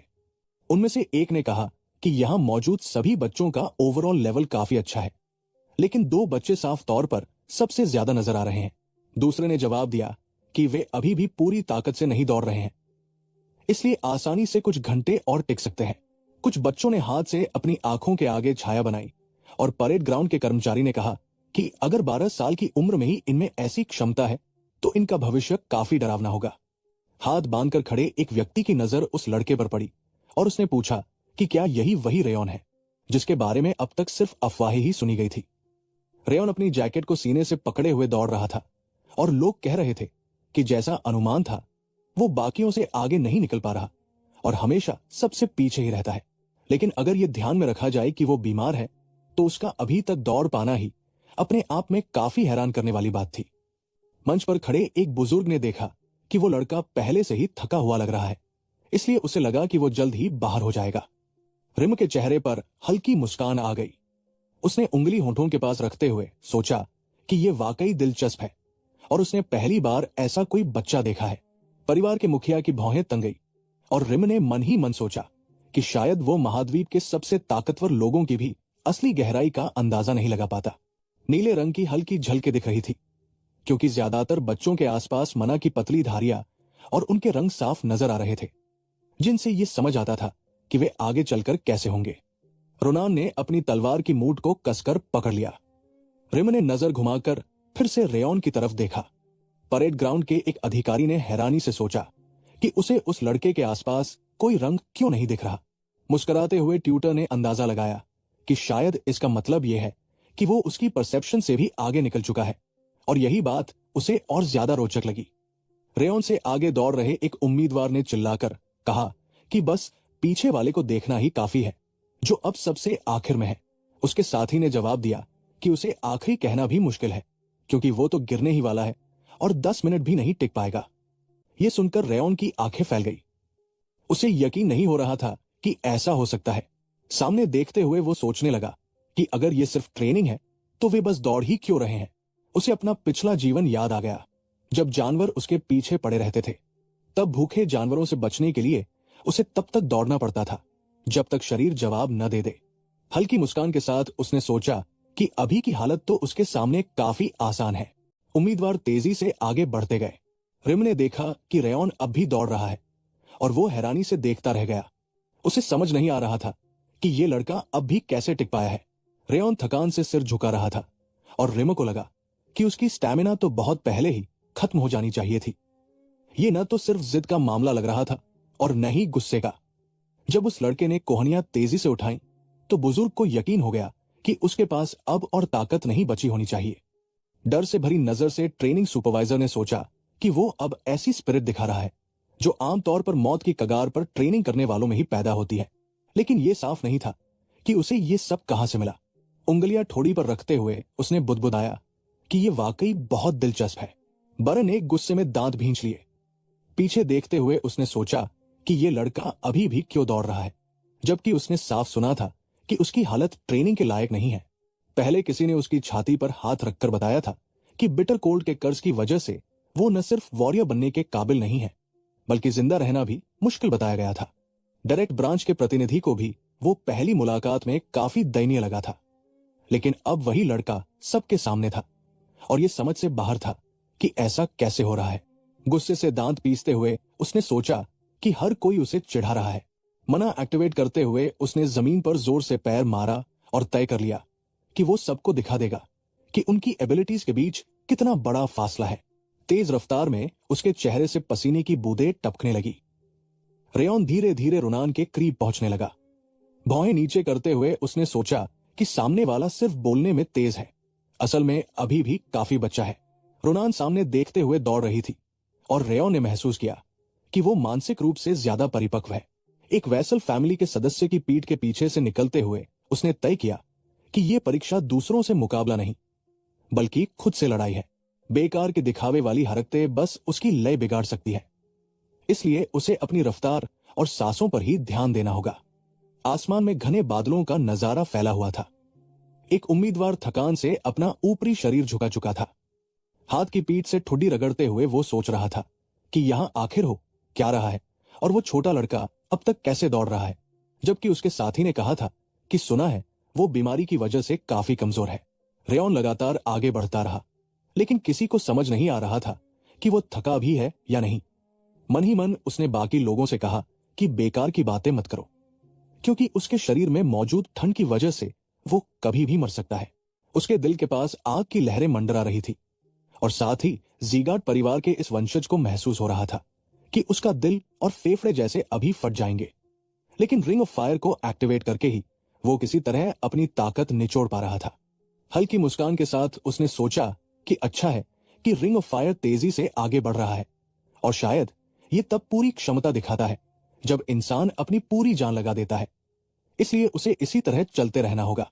रॉथ के जबड़े के भीतर उसके नुकीले दांत चमक रहे थे और उसने तिरस्कार से कहा कि न सिर्फ जिस पर वो सवार है वो पीछे रह गया है, बल्कि दिखने में भी बेहद दयनीय है। रेयॉन स्पीड के पास उड़ते हुए उस दुष्ट अस्तित्व ने फिर से उससे शरीर सौंप देने को कहा, ताकि वो नीले बालों वाले उस भावी शिष्य को पछाड़ने के अलावा कुछ और भी कर सके। रेयॉन ने झुंझलाकर बगल की ओर देखा और सोचा कि ये ऐसे समय पर ही क्यों सामने आता है। अचानक एक तेज रोशनी चमकी और रॉथ चिल्लाया कि वो उसे पूरी तरह जमा देगा। उसी पल ऊर्जा की धाराएं ज़ीगार्ड परिवार के वंशज की पीठ में धंस गई। किशोर ने गुस्से में दांत भींच लिए और समझ गया कि चाहे उसका पूरा शरीर क्रोध की परत से ढक जाए, उसे सहना ही होगा। ऊपर देखते हुए उसने तय किया कि उसे हर हाल में ऐसा दिखाना है जैसे कुछ भी नहीं हो रहा। भौहें सख्ती से सिकोड़ते हुए उसने उस प्राणी को चेतावनी दी कि कोई बेवकूफी न करे और चुपचाप बैठा रहे, क्योंकि वैसे भी उस पर उसका कोई असर नहीं हो रहा। जवाब में रॉथ ने ठहाका लगाया और कहा कि उसे हंसाने की कोशिश मत करो, क्योंकि इस दुनिया में कोई भी रॉथ के गुस्से का विरोध नहीं कर सकता। रेयॉन ने अपनी जैकेट को सीने पर कसकर पकड़ लिया और सोचा कि वह देखेगा कि ये उसे कितनी देर तक सह सकता है। दौड़ते हुए उसके चेहरे से पसीने की बूंदें गिरने लगी और उसे एहसास हुआ कि उसे टिके रहना ही होगा, क्योंकि जरा सी भी कमजोरी दिखी तो वो तुरंत निगल लिया जाएगा। उसे ऐसा लगा जैसे वो घुटनों पर बैठकर चीख रहा हो। रॉथ ने खींचकर चिल्लाया कि वो कितना जिद्दी है और उसे समझ नहीं आ रहा कि उस पर उसका गुस्सा असर क्यों नहीं कर रहा। रेयॉन ने तेजी से सिर झुकाया, हाथ पीछे खींचा और भारी सांस ली, सोचते हुए कि ये उसके लिए बेहद मुश्किल है और उसका शरीर बिल्कुल भी साथ नहीं दे रहा, मानो वो अभी मर जाएगा। उसी पल रुनान ने पीछे मुड़कर देखा और रेयॉन ने महसूस किया कि उसकी आंखों के आगे धुंध छा रही है और उसे ठीक से सांस भी नहीं आ रही। भविष्य का तलवारबाज भौहें सख्त करते हुए सोचने लगा कि क्या यही उसकी सीमा है। तभी रिम ने कहा कि बस अब काफी है, और कई परीक्षार्थी थकान से जमीन पर गिर पड़े। बरन ने भौहें चढ़ाकर उसे जिद्दी कहा, जबकि रेयॉन भारी सांस लेते हुए मन ही मन स्वीकार कर रहा था कि सच्चाई यही है कि वो लगभग मर ही गया था और ये जिंदगी उसके लिए भी आसान नहीं है। रुनान ने बगल की ओर देखा लेकिन कुछ नहीं बोली। रॉथ गुस्से में हंसते हुए बोला कि वो एक राक्षस है और उसे समझ नहीं आ रहा कि ये सब संभव कैसे है, जिस पर रेयॉन ने मन ही मन कहा कि वो पहले ही बता चुका है कि ताकत बर्बाद करना बेकार है, क्योंकि उसका कोई असर नहीं होता। हाथ सीने पर रखते हुए उसने सोचा कि इससे रिंग ऑफ फायर जरूर मजबूत हुआ है और स्टेट विंडो की वजह से उसके शरीर का विकास सफल रहा है, इसलिए उसे इसी तरह ट्रेनिंग जारी रखनी होगी। तभी रेयॉन ने सामने देखा और एक बड़ा सिस्टम स्क्रीन उभरा, जिसमें बताया गया कि मूवमेंट कंडीशन उसकी क्षमताओं की सीमा पर पूरी हुई है, जिससे उसकी परफॉर्मेंस बढ़ गई है। गुस्से से भरा रॉथ उसके कंधे के पास मंडराने लगा और बड़बड़ाया कि ये क्या है और सिर्फ उसे रोके रखने से उसके स्टैट्स कैसे बढ़ रहे हैं। ज़ीगार्ड परिवार के वंशज की पुतलियां अचानक सिकुड़ गई और रॉथ को समझ नहीं आ रहा था कि ये सब आखिर हो क्या रहा है। मंच पर खड़े रिम ने सभी परीक्षार्थियों को देखते हुए कहा कि आज सबने काफी मेहनत की है और टेस्ट यही खत्म होता है। उम्मीदवार निराश होकर जमीन की ओर देखने लगे। तभी रिम ने मुस्कुराते हुए बताया कि शुरुआत में उसने जो कहा था कि अंत में सिर्फ 1/4 लोग बचेंगे, वो पूरी तरह झूठ था। ये सुनकर कई लड़कों ने नाराजगी में चिल्लाया कि उन्होंने तो खुद को लगभग मार ही डाला, जिस पर उसने कहा कि अगर पहले ही दिन इतने लोगों को बाहर कर दिया जाए तो सिखाने के लिए बचेगा ही कौन। और वैसे भी उसने ये नहीं कहा था कि वो इस टेस्ट के नतीजों के आधार पर फैसला करेगा। रिम ने गुस्से में भौहें सिकोड़ते हुए कहा कि अगर वे आज की तरह ही ट्रेनिंग करते रहे तो उनमें से ज्यादातर लोग जरूर बाहर हो जाएंगे।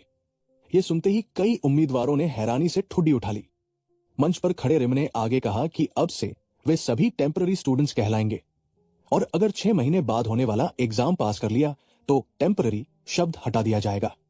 आंखें बंद करते हुए उसने जोड़ा कि वो उनमें से सबसे बेहतरीन छात्र को जरूर चुनना चाहता है, हालांकि अलग से रैंकिंग नहीं करेगा।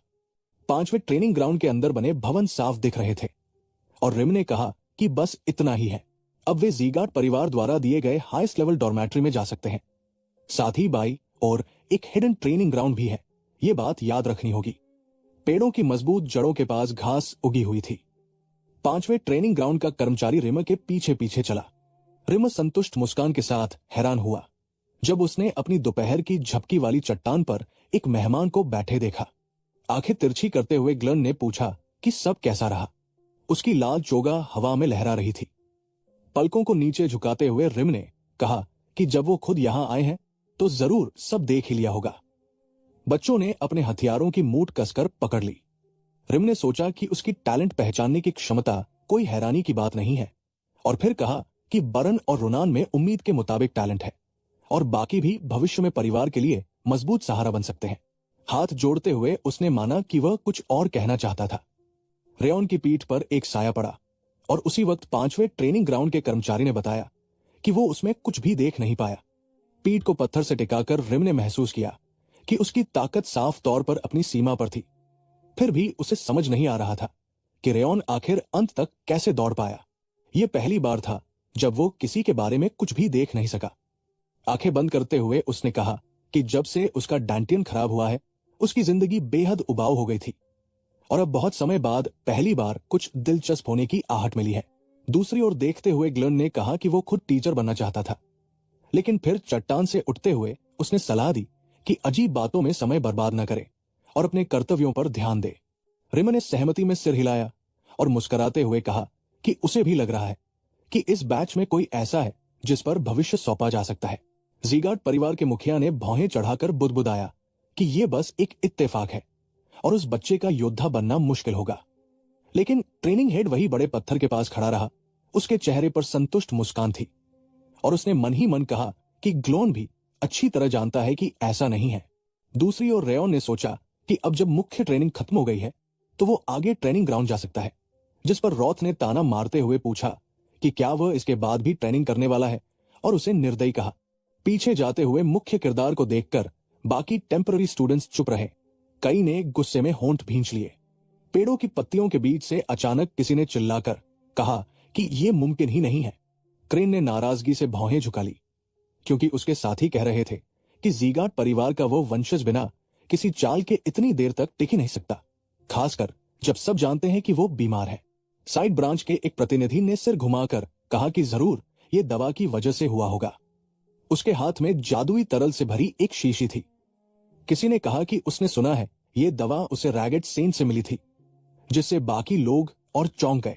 सबने हाथ आगे बढ़ाते हुए नाराजगी जताई कि क्या इसका मतलब यह है कि वो सिर्फ दवा के सहारे बच पाया और फिर भी अंत तक दौड़ने का घमंड कर रहा है। क्रेन ने चालाक मुस्कान के साथ पूछा कि क्या यही वजह नहीं है कि उन्हें उस घमंडी इंसान को सबक सिखाना चाहिए। अचानक रेयॉन की पीठ जोर से एक पेड़ के तने से टकराई। जमीन पर बैठा वो समझ नहीं पाया कि ये अचानक क्या हुआ। साइड ब्रांच के प्रतिनिधि ने उंगली दिखाते हुए कहा कि क्या वो फिर पूछ रहा है, और गुस्से में बोला कि जिसने अपने रिश्ते खो दिए हो वो सिर्फ दवा के सहारे इतना घमंडी कैसे हो सकता है।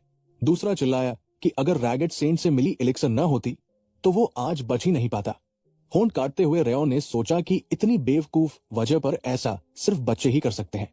विरोधी कहते रहे कि बिना किसी काबिलियत वाले साइड ब्रांच का वंशज ऐसी कायर चालें कैसे चला सकता है। कंधा मसलते हुए एक ने कहा कि ज्यादा डरने की जरूरत नहीं, वे उसे बस शांति से बात करने लाए हैं। और दूसरे ने ठंडे स्वर में जोड़ा कि वे उससे ऐसे बात करेंगे कि कोई निशान भी नहीं बचेगा। क्रेन चौड़ी मुस्कान के साथ बोला कि उसे शांत रहना चाहिए, क्योंकि ऐसी चीजें अक्सर होती रहती है। मुक्का मारने की तैयारी करते हुए उसने पूछा कि क्या उसने टीचर की बात सुनी है, और फिर कहा कि अब तो सब स्टूडेंट है, इसलिए आराम से बात कर सकते हैं। रॉथ ने एक आंख बंद करके पूछा कि क्या उसका मालिक इतनी बेइज्जती भी सह लेता है, और फिर जोड़ा कि इसमें पछताने जैसा कुछ नहीं है। अचानक रेयन ने सामने वाले के गाल पर सीधा वार कर दिया। गुंडों की आंखें डर से फैल गई। रेयन ने पैर उठाया और रॉथ भी हैरानी से मुंह खोले रह गया। साइड ब्रांच का प्रतिनिधि जमीन पर गिर पड़ा। रेयन ने ठंडे स्वर में पूछा कि क्या यही शिष्यों के बीच की बातचीत होती है, और फिर कहा कि शब्द तो बिल्कुल सही थे। कलाई पकड़ते हुए उसने महसूस किया कि वे बस उसे छू ही पा रहे थे। रेयन ने कोहनी से जोरदार वार किया। हरे बालों वाला एक अस्थाई शिष्य उस पर झपटा तो एक और लड़का घबराकर पूछ बैठा कि वे यहां कर क्या रहे हैं। रेयन ने ध्यान से सीधा मुक्का चेहरे पर मारा और देखने वाले समझ ही नहीं पाए कि वे इस कमजोर से हार कैसे गए। क्रेन की आंखें खुशी और हैरानी से फैल गई, मुंह से लार टपकने लगी। रॉथ ने कहा कि वो इतनी जोर से मार रहा है कि देखना भी अजीब लग रहा है। एक उम्मीदवार पीछे की ओर गिरा, हाथ जमीन पर टेकते हुए जोर जोर से खांसने लगा और गला पकड़ लिया। साइड ब्रांच का प्रतिनिधि बड़बड़ाया कि उनसे गलती हो गई है और रुकने की गुहार लगाने लगा। उसका साथी बोला कि वे सांस नहीं ले पा रहे। उसी पल रेयन ने उसके पैर की उंगलियों पर बूट रख दिया और मुस्कराया। उसने कहा कि खत्म करने से पहले वो एक सवाल पूछना चाहता है। डर से उसकी आंखें और फैल गई जब रेयन ने पूछा कि उन्हें उसके पीछे किसने लगाया था और क्या ये बरन था। शरीर झुकाकर उसने जल्दी से कहा कि उस आदमी को कुछ पता नहीं है, ये सब उन्होंने खुद किया है, उसका इससे कोई लेना देना नहीं। रेयन ने सामने वाले को देखा और दिमाग में सीधे ब्रांच के प्रतिनिधि की छवि आई। उसे लगा कि ये उम्मीद से अलग है, क्योंकि वो उसे पसंद नहीं करता था, लेकिन शायद वो पूरी तरह बिगड़ा हुआ भी नहीं था। रेयन ने भौहें उठाई और साफ कहा कि वे किसी को कुछ नहीं बताएंगे। अगले ही पल उसने दुश्मन को बालों से पकड़ लिया। उसके चेहरे के पास जाकर बोला कि अगर वे कल उससे बात नहीं करना चाहते तो बेहतर है उससे दूर ही रहें। भविष्य के तलवारबाजों की आंखों की पुतलियां सिकुड़ गई और उसके साथी चिल्लाने लगे कि वे उसकी परछाई तक पर कदम नहीं रखेंगे। उन्होंने माना कि उनसे गलती हुई थी। रेयन ने शांत स्वर में कहा कि अगर सब समझ आ गया है तो जिंदा रहते हुए गायब हो जाओ। रेयन के पीछे एक पेड़ के पीछे रिमा छिपा हुआ था। उसने सिर घुमाया और सोचा कि यह देखना अच्छा लग रहा है, जैसे उसने अपने जवान दिनों में मुखिया को देखा हो। उसने मन ही मन कहा कि सच में खून पानी नहीं होता और इस लड़के में लड़ाई की काबिलियत साफ दिखाई देती है। हल्की मुस्कान के साथ उसने सोचा कि यह लड़का अभी पहचाना नहीं गया है और बाकी टॉप टैलेंट्स के बीच छुपा हुआ है, और उसकी उम्मीदें इससे और बढ़ गई। चांदनी में स्टूडेंट डॉर्मेट्री दिखाई दे रही थी। ज़ीगार्ड परिवार का वंशज सिस्टम की स्क्रीन के सामने बैठा था, जिसमें देखा कि शर्त पूरी हो गई है। रॉथ उसके काम से खुश था और इसके बदले रेयन को एजिलिटी में एक पॉइंट मिला। रॉथ गुस्से में हंसते हुए बोला कि जैसे ही वो खुश होता है इसके आंकड़े बढ़ जाते हैं, और उसे समझ नहीं आ रहा था कि ये बेकार सा सिस्टम आखिर है क्या। रेयन ने पूछा कि क्या उसे इसके बारे में पता है, जबकि उसने ही इसे बनाया था। दांत भींचते हुए रॉथ चिल्लाया कि किसी ने भी उससे ये सिस्टम कभी छीना नहीं था, और अब ये लड़का उसके शरीर में बची ताकत चुरा रहा है। रेयन ने थोड़ा झुककर पूछा कि क्या ये सच है, जिस पर रॉथ ने उसे एहसान फरामोश कहा। फिर गुस्से में देखते हुए उसने बताया कि उसके पास उसके लिए एक प्रस्ताव है। रेयन ने सिर घुमाया और रॉथ ने शर्त रखी। उसने कहा कि अगर रेयन जीत गया तो उसे एक ट्रिब्यूट पॉइंट मिलेगा, और अगर हार गया तो वो उसका गुस्सा ले लेगा। इसी बीच सिस्टम ने घोषणा की कि शर्त यह है कि उसे आधिकारिक स्टूडेंट एग्जाम में सबसे ज्यादा स्कोर हासिल करना होगा। ऐसा करने पर सभी स्टैट्स में 2-2 पॉइंट बढ़ेंगे और एक रैंडम एबिलिटी मिलेगी, लेकिन अगर वो नाकाम रहा तो 10 पॉइंट का एंगर पैदा होगा। स्क्रीन को देखते हुए रेयन ने पूछा कि क्या वही बात है जिसके बारे में रिम कह रहा था। जवाब मिला कि हाँ, क्योंकि उसने साफ कहा था कि वो सबसे अच्छे स्टूडेंट को चुनेगा और उसी रिजल्ट को देखा जाएगा। होलोग्राम में एक इंसानी आकृति ने हथेलियां जोड़ दी और वो स्नो फ्लावर परसेप्शन नाम की स्किल निकली। उसी समय ज़ीगार्ड परिवार के वंशज ने पूछा कि ये रैंडम एबिलिटी सिलेक्शन क्या होती है। रॉथ ने समझाया कि इसका मतलब यह है कि उसकी किसी एक एबिलिटी का हिस्सा उसे मिलेगा, लेकिन रेयन्स मौजूदा स्तर और कमी के हिसाब से उसका लेवल कम होगा। कप हाथ में लिए हुए रेयन ने अगला सवाल पूछा कि हारने पर उसे किस तरह का एंगर मिलेगा। जवाब मिला कि यह बहुत सरल है, उसे वही गुस्सा महसूस होगा जैसा खुद राजा महसूस करता है। रॉथ ने तिरछी खतरनाक मुस्कान के साथ कहा कि वह जो एंगर उसे देगा वो मात्रा में बहुत कम होगी। रेयॉन ने अपनी छाती की त्वचा उंगलियों से दबाई। तब रॉथ ने कहा कि जैसे पानी पत्थर को घिस देता है, वैसे ही अगर वो बार बार एंगर लेता रहा तो एक दिन वो इस भावना को संभाल नहीं पाएगा। रेयॉन समझ गया कि दूसरा रूलर असल में क्या चाहता है। कप को होठों तक ले जाते हुए उसने सोचा कि बोलने के ढंग से लग रहा है कि वो झूठ नहीं बोल रहा। और हैरानी की बात यह थी कि उसने उसके सभी सवालों के जवाब ही दिए। उसे ऐसा लगा जैसे उसके हाथ में कोई फल हो, जितना बड़ा जोखिम उतना बड़ा इनाम। मगर उसने ये भी सोचा कि अगर वो इस जहरीले सेब को ठुकरा दे तो एक बीमार शरीर वाले के लिए पहला स्थान पाना लगभग नामुमकिन होगा। लेकिन वो अब वही पुराना इंसान नहीं था, वो दोबारा जन्म ले चुका था। हाथ आगे बढ़ाते हुए रेयॉन ने कहा कि शर्तें बुरी नहीं हैं और वह इन्हें स्वीकार करता है। रॉथ की आंखों में चिंगारियां चमक उठीं और उसने कहा कि यह अच्छा फैसला है। रेयॉन्स हथेली जादुई धाराओं से घिर गई और उसी पल सिस्टम ने घोषणा की कि रॉथ के साथ की गई शर्त स्वीकार हो चुकी है। रेयॉन ने मन ही मन सोचा कि अगर उसने अपने पिछले जीवन के अनुभव का इस्तेमाल किया तो वो कभी नहीं हारेगा। परेड ग्राउंड के ऊपर तेज धूप फैली हुई थी। थका हुआ रेयॉन पसीने से भीगा हुआ था। बाकी लड़के जमीन पर बैठे करा रहे थे, कह रहे थे कि उनके पैर अब फटने वाले हैं, क्योंकि सुबह इतनी दौड़ और अब फिर से अभ्यास। कुछ देर पहले रिम ने मुस्कुराते हुए समझाया था कि जो वे कर रहे हैं उसे राइडर्स पोज कहा जाता है, घोड़े पर बैठने जैसी स्थिति, और इसे हल्के में नहीं लेना चाहिए। सभी परीक्षार्थियों ने हथेलियां आगे फैला दी। रिम ने कहा कि यही हर मार्शल आर्ट की बुनियाद है और सबको बिना अपवाद इसे करना होगा जब तक रुकने को न कहा जाए। यह कहकर उसने खुद थोड़ी देर सोने का फैसला किया। कुछ बच्चों के चेहरे पर घबराहट थी। एल्फ ने दोबारा कहा कि वो किसी को मजबूर नहीं कर रहा, ये एग्जाम उनका है, उसका नहीं। एक लड़का गुस्से में चिल्लाया कि वो अब और नहीं कर सकता और पूछा कि उन्हें तलवार चलाना कब सिखाया जाएगा। दूसरे ने कहा कि पिछले कुछ दिनों से वे बस गोल गोल घूम रहे हैं और राइडर्स पोज में बैठे हैं। बरन ने साइड में देखते हुए कहा कि शिकायतें बंद करें। ट्रेनिंग खत्म होने के बाद वे खुद स्वॉर्ड प्रैक्टिस कर सकते हैं, क्योंकि अगर सिर्फ बेसिक एक्सरसाइज करते रहे तो तलवार की स्किल कुंद हो जाएगी। रॉथ ने उड़ते हुए रेयॉन के पीछे कहा कि सब जा रहे हैं। हैरानी से उसने पूछा कि वो उनके साथ क्यों नहीं जा रहा, जबकि वे फेंसिंग प्रैक्टिस करने वाले हैं। लकड़ी के दरवाजे की तरफ बढ़ते हुए रेयॉन ने कहा कि अभी उसे इसकी जरूरत नहीं है। इतने कम स्किल लेवल पर स्वॉर्ड प्रैक्टिस समय की बर्बादी होगी। उसने जोड़ा कि अभी उसे तलवार नहीं बल्कि शरीर चाहिए। घुटने पर हाथ रखते हुए उसने सोचा कि उसे सबसे ज्यादा जरूरत एंड्योरेंस और फिजिकल स्ट्रेंथ की है। जादुई धाराएं हवा में उभरी। ज़ीगार्ड परिवार के वंशज ने मन ही मन कहा कि कोल्ड एनर्जी की वजह से उसका शरीर अभी दूसरों से कहीं कम सहन शक्ति वाला है। आगे बढ़ने और ट्रेनिंग के लिए मजबूत फाउंडेशन सबसे जरूरी है। पसीने की एक बूंद जमीन पर गिरी। रेयॉन ने तय किया कि उसे जल्दबाजी नहीं करनी चाहिए।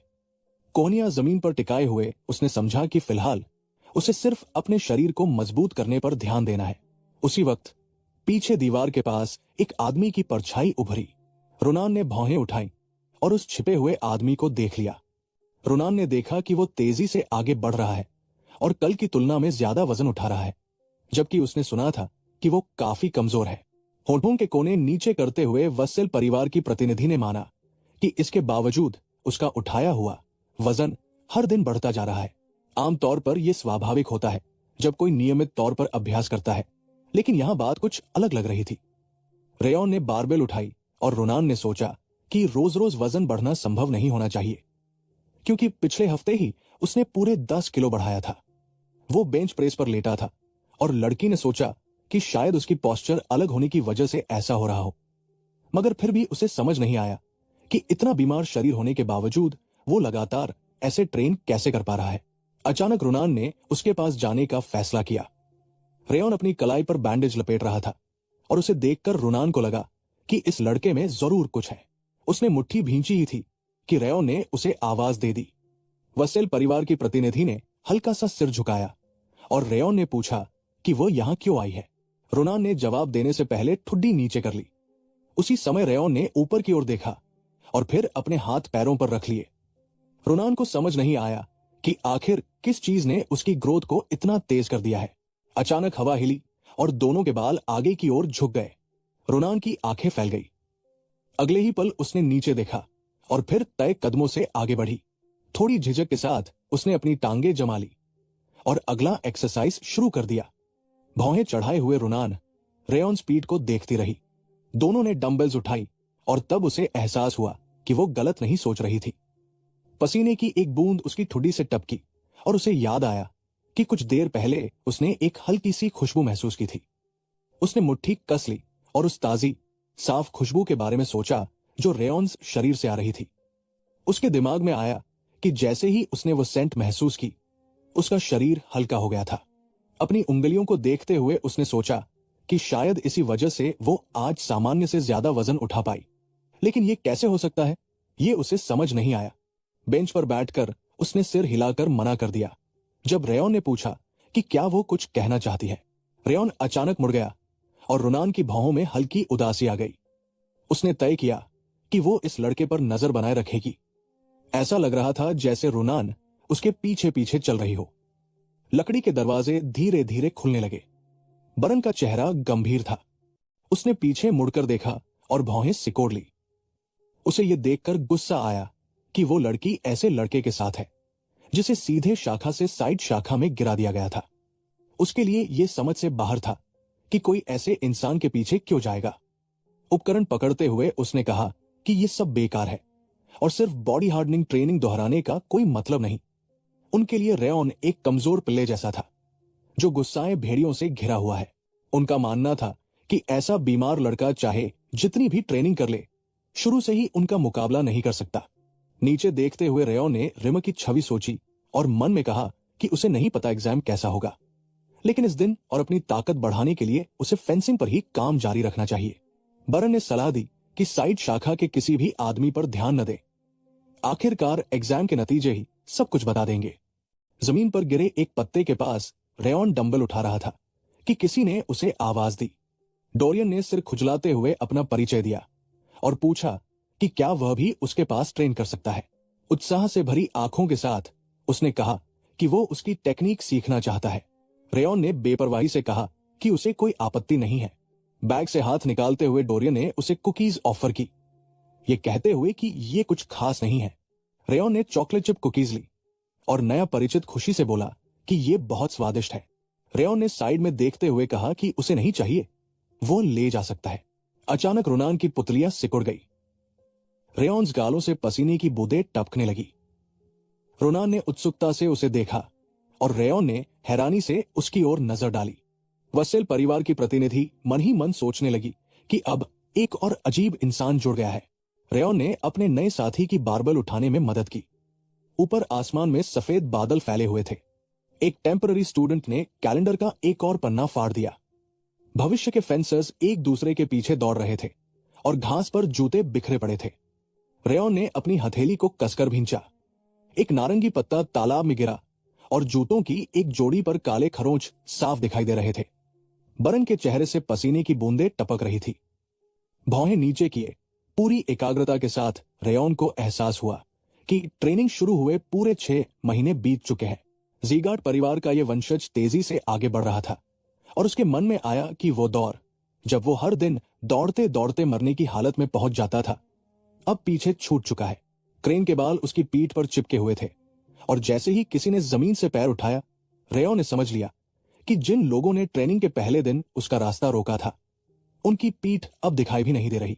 होंठ हल्के से खोलकर उसने सोचा कि अब जब वो आखिरी ताकत के साथ आगे देखता और सांस लेता है तो सामने सिर्फ 2 ही लोग नजर आते हैं। डूबते सूरज की किरणें परीक्षा देने वाले बच्चों पर पड़ रही थी और 5वें परेड ग्राउंड की इमारत सामने दिख रही थी। तभी परीक्षा की सुबह आखिरकार आ गई। अरीना के भीतर स्टैंड भरे हुए थे और कोई चिल्लाकर कह रहा था कि वे बहुत दूर से यहां आए हैं। सिल्विया ने दूसरों का अभिवादन करते हुए हाथ छाती पर रखा। करू सामने गंभीरता से देख रहा था और एग्जामिनर ने घोषणा की कि आज गार्डियंस स्वयं मौजूद है, इसलिए सभी को निर्देशों का पालन करना होगा। रेयॉन्स सिर के पास से उड़ते हुए रॉथ ने पूछा कि क्या उसे उनकी शर्त याद है। रेयॉन ने नजर घुमाई और रोनान व बरन की छवियां मन में उभरी। तभी वो दुष्ट आत्मा तंज कसते हुए बोली कि आखिरकार वो उन दोनों को पार नहीं कर पाया, इसलिए अब उसे डीमन किंग के रौद को स्वीकार करने के लिए तैयार रहना चाहिए। रेयॉन ने हाथ हिलाकर कहा कि एग्जाम बिल्कुल अलग बात है, इसमें क्या हो जाएगा कोई नहीं जानता। डोरियन अचानक जमीन पर बैठ गया और रेयॉन ने पूछा कि वो वहां क्यों बैठा है। डोरियन ने बताया कि वो घबराया हुआ है क्योंकि आज एग्जाम है, रात को सो भी नहीं पाया और खुद को बहुत कमजोर महसूस कर रहा है। उसी समय किसी ने रेयॉन को आवाज दी। एक लड़की चॉकलेट ड्रॉप को की उसकी ओर बढ़ाते हुए बोली कि वो उसके लिए लाई है, लेकिन रेयॉन ने मुस्कुराकर कहा कि उसे जरूरत नहीं है, वो ठीक है। डायरेक्ट ब्रांच का प्रतिनिधि सावधानी से पीछे देखने लगा। रेयॉन को समझ नहीं आ रहा था कि उसके आसपास सब लोग इतने अजीब क्यों व्यवहार कर रहे हैं। सिल्विया ने खुशी से मुस्कुराते हुए कहा कि हेलेन को देखना चाहिए और मेड ने जवाब दिया कि वाकई उनका लड़का 6 महीने की कठिन ट्रेनिंग सह चुका है। डोरियन ने पेट पकड़ लिया और रेयॉन्स मां ने देखा तो कहा कि उसे ये देखकर अच्छा लगा कि उसके बेटे के दोस्त भी है। अचानक सबकी नजर एक तरफ गई जब घोषणा हुई कि हेड ऑफ द हाउस आ चुके हैं। ग्लोन आत्मविश्वास से आगे बढ़ा। उसके चेहरे पर हल्की सुनहरी दाढ़ी मूंछ थी। दर्शकों के चेहरे पर पसीना झलक रहा था क्योंकि उन्हें यकीन नहीं हो रहा था कि हेड खुद परीक्षा देखने आए हैं। ग्लोन सिंहासन पर बैठा और रिम ने मुस्कुराते हुए कहा कि ये वही मौका है जहां परिवार का भविष्य चुना जाता है। हाथ ऊपर उठाकर रिम ने घोषणा की कि अब समय बर्बाद करने का कोई मतलब नहीं। एग्जाम शुरू किया जाएगा और वो अंत में उसका असली कंटेंट बताएगा जिसे ज़ीगार्ड परिवार में हर कोई जानना चाहता है। तभी हवा में जादुई धाराएं घूमने लगी और सभी उम्मीदवार घबराकर आंखें फैलाने लगे। रेयॉन ने तुरंत अपना हाथ आगे बढ़ाया। हल्की सी मुस्कान के साथ रिम ने समझाया कि ये एग्जाम फ्यूचर स्वॉर्ड्समैन की ऑरा प्रेशर सहने की क्षमता जांचने के लिए है। उसने दोनों हाथ फैलाए और कहा कि प्रेशर हर योद्धा के जीवन का अहम हिस्सा है, इसलिए वो देखना चाहता है कि वे इसे कैसे झेलते हैं। तभी किसी ने आपत्ति जताई कि बच्चों ने अभी अभी ऑरा को संभालना सीखा है और सीधे इतना दबाव देना बहुत ज्यादा है। लोगों ने हाथ उठाकर विरोध करना शुरू कर दिया और जोर जोर से कहने लगे कि यहाँ ऐसे भी कई लोग हैं जिन्होंने अभी तक ऑरा को पूरी तरह मास्टर नहीं किया है। ऐसे में ऑरा प्रेशर वाला एग्जाम बिल्कुल अनफेयर है। कुछ बच्चों ने यह भी कहा कि रिम तो ज्यादातर समय क्लास में सोते रहते हैं, फिर ऐसे इंसान से प्रेशर को जज करने की क्या उम्मीद की जा सकती है। यह सुनकर एल्फ ने गहरी सांस ली। नाइट का परिचय देने के बाद रिम ने साफ कहा कि प्रेशर सिर्फ ऑरा का दिखावा नहीं होता, असली प्रेशर उस वॉरियर की स्पिरिट से बनता है जो उसकी अचीवमेंट्स और जिंदगी के अनुभवों से तैयार होती है। उसने अपने हाथों के पास एक तेज चमक दिखाते हुए बताया कि यही सबूत है कि एक सच्चा वॉरियर ऑरा के बिना भी खुद को साबित कर सकता है। कुछ बच्चे हैरानी से इधर उधर देखने लगे और यह साफ था कि बात गलत नहीं थी। एक लड़के के माथे से पसीना बहने लगा। तभी ग्लोन ने समझाया कि ऑरा को कंट्रोल किए बिना भी हर किसी के अंदर उसका अपना प्रेशर होता है जो उसके लाइफ एक्सपीरियंस से बनता है। ग्लोन के चेहरे पर हल्की सी संतुष्ट मुस्कान थी। वो थ्रोन पर बैठे हुए बोले कि ट्रेनिंग की इंटेंसिटी पर डिपेंड करता है कि कोई इंसान, चाहे उसके पास ऑरा हो या न हो, कितना मजबूत प्रेशर डेवलप कर सकता है। ये सुनकर एल्फ ने सिर हिलाया और कहा कि हेड ऑफ द हाउस से ऐसी ही बात एक्सपेक्टेड थी। रिम ने चारों तरफ नजर दौड़ाकर पूछा कि क्या अभी भी कोई असंतुष्ट है। फिर साफ शब्दों में कहा कि जो लोग डिस्टर्बेंस कर रहे हैं वे बाहर जा सकते हैं और अब एग्जाम शुरू होगा। रोनान का नाम लिया गया और बाकी सबको पीछे रहने के लिए कहा गया। लड़की ने मुट्ठियां कस ली। रिम ने बताया कि वो इतना ही प्रेशर रिलीज करेगा जितना वो ट्रेनिंग के दौरान सह पाई होगी, और अगर वो उसे पार करके उसे छू लेती है तो उसे एक्सेप्ट कर लिया जाएगा। रिम के चेहरे पर हल्की सी मुस्कान थी। उसने आंखें फैलाकर कहा कि वे शुरू करते हैं। अचानक एक भारी एनर्जी चारों ओर फैल गई। रोनान ने इंस्टिंक्टिवली अपनी बाहें क्रॉस कर ली। रिम मुस्कुराया और चेतावनी दी कि अगर उसने ऑरा का इस्तेमाल किया तो वो तुरंत डिस्क्वालीफाई हो जाएगी। उसे सिर्फ अपनी विल पावर पर भरोसा करना होगा जिसे उसने ट्रेनिंग के दौरान मजबूत किया है। कुछ पल बाद रोनान ने जबड़ा भींचा और एक कदम आगे बढ़ी। उसने हाथ बढ़ाया और सीधे रिम की कलाई पकड़ ली। रिम ने हल्के से उसके सिर पर हाथ रखा। नीचे देखते हुए उसने महसूस किया कि यह उसके लिए ज्यादा मुश्किल नहीं था। रोनान ने राहत की सांस ली। रिम ने कहा कि नतीजा साफ है, उसने लगातार मेहनत की है और आगे भी उसे पूरी ताकत से ट्रेनिंग जारी रखनी चाहिए। इसके बाद डोरियन का नाम पुकारा गया। वो हैरानी से मुंह खोलकर ऑर्डर के बारे में पूछने लगा तो रिम ने कहा कि वही चाहता है, इसलिए उसे तुरंत आगे आना चाहिए। डोरियन के चेहरे से पसीना टपकने लगा। रिम ने पूछा कि क्या उसने रोनान को देखा और फिर समझाया कि उसे बस अपने अंदर बनाई गई विल पावर से प्रेशर की दीवार को पार करना है। डोरियन ने घबराते हुए पूछा कि क्या यह सच में पॉसिबल है, क्योंकि उसे तो हमेशा कमजोर ही कहा गया है। रिम ने कंधे उचकाकर कहा कि अगर वो सफल नहीं हुआ तो वो फेल हो जाएगा। डोरियन ने दांत भींचे और घुटने मोड़ लिए। रेयॉन सामने से ये सब देख रहा था और उसे लगा कि इस बार प्रेशर की ताकत अलग है। उसने देखा कि एल्फ के हाथ में एक मैजिकल ऑर्ब है और उसे शक हुआ कि वो हर बच्चे की एबिलिटी और प्रोग्रेस के हिसाब से प्रेशर एडजस्ट कर रहा है। उसे लगा कि इतने सारे बच्चों के बीच भी रिम सब पर नजर रखे हुए है। कुछ ही पलों बाद रिम ने घोषणा की कि डोरियन सफल हो गया है और उसे एक्सेप्ट किया जाता है। उसने ये भी जोड़ा कि उसकी एबिलिटीज ठीक है, लेकिन कॉन्फिडेंस की कमी है और अब से उसे खुद पर ज्यादा भरोसा करना चाहिए। डोरियन जमीन पर गिर पड़ा और रिम ने कहा कि उसे लगता है वो अब काफी कुछ समझ चुका है। दिन के आसमान का दृश्य सामने था जब रिम ने अगले नाम की घोषणा की। पानी पर एक पत्ता तैर रहा था। बरन ने जैसे ही अपना नाम सुना, उसका मुंह खुला रह गया। रिम ने आंखें बंद करते हुए कहा कि वे तुरंत शुरू करते हैं।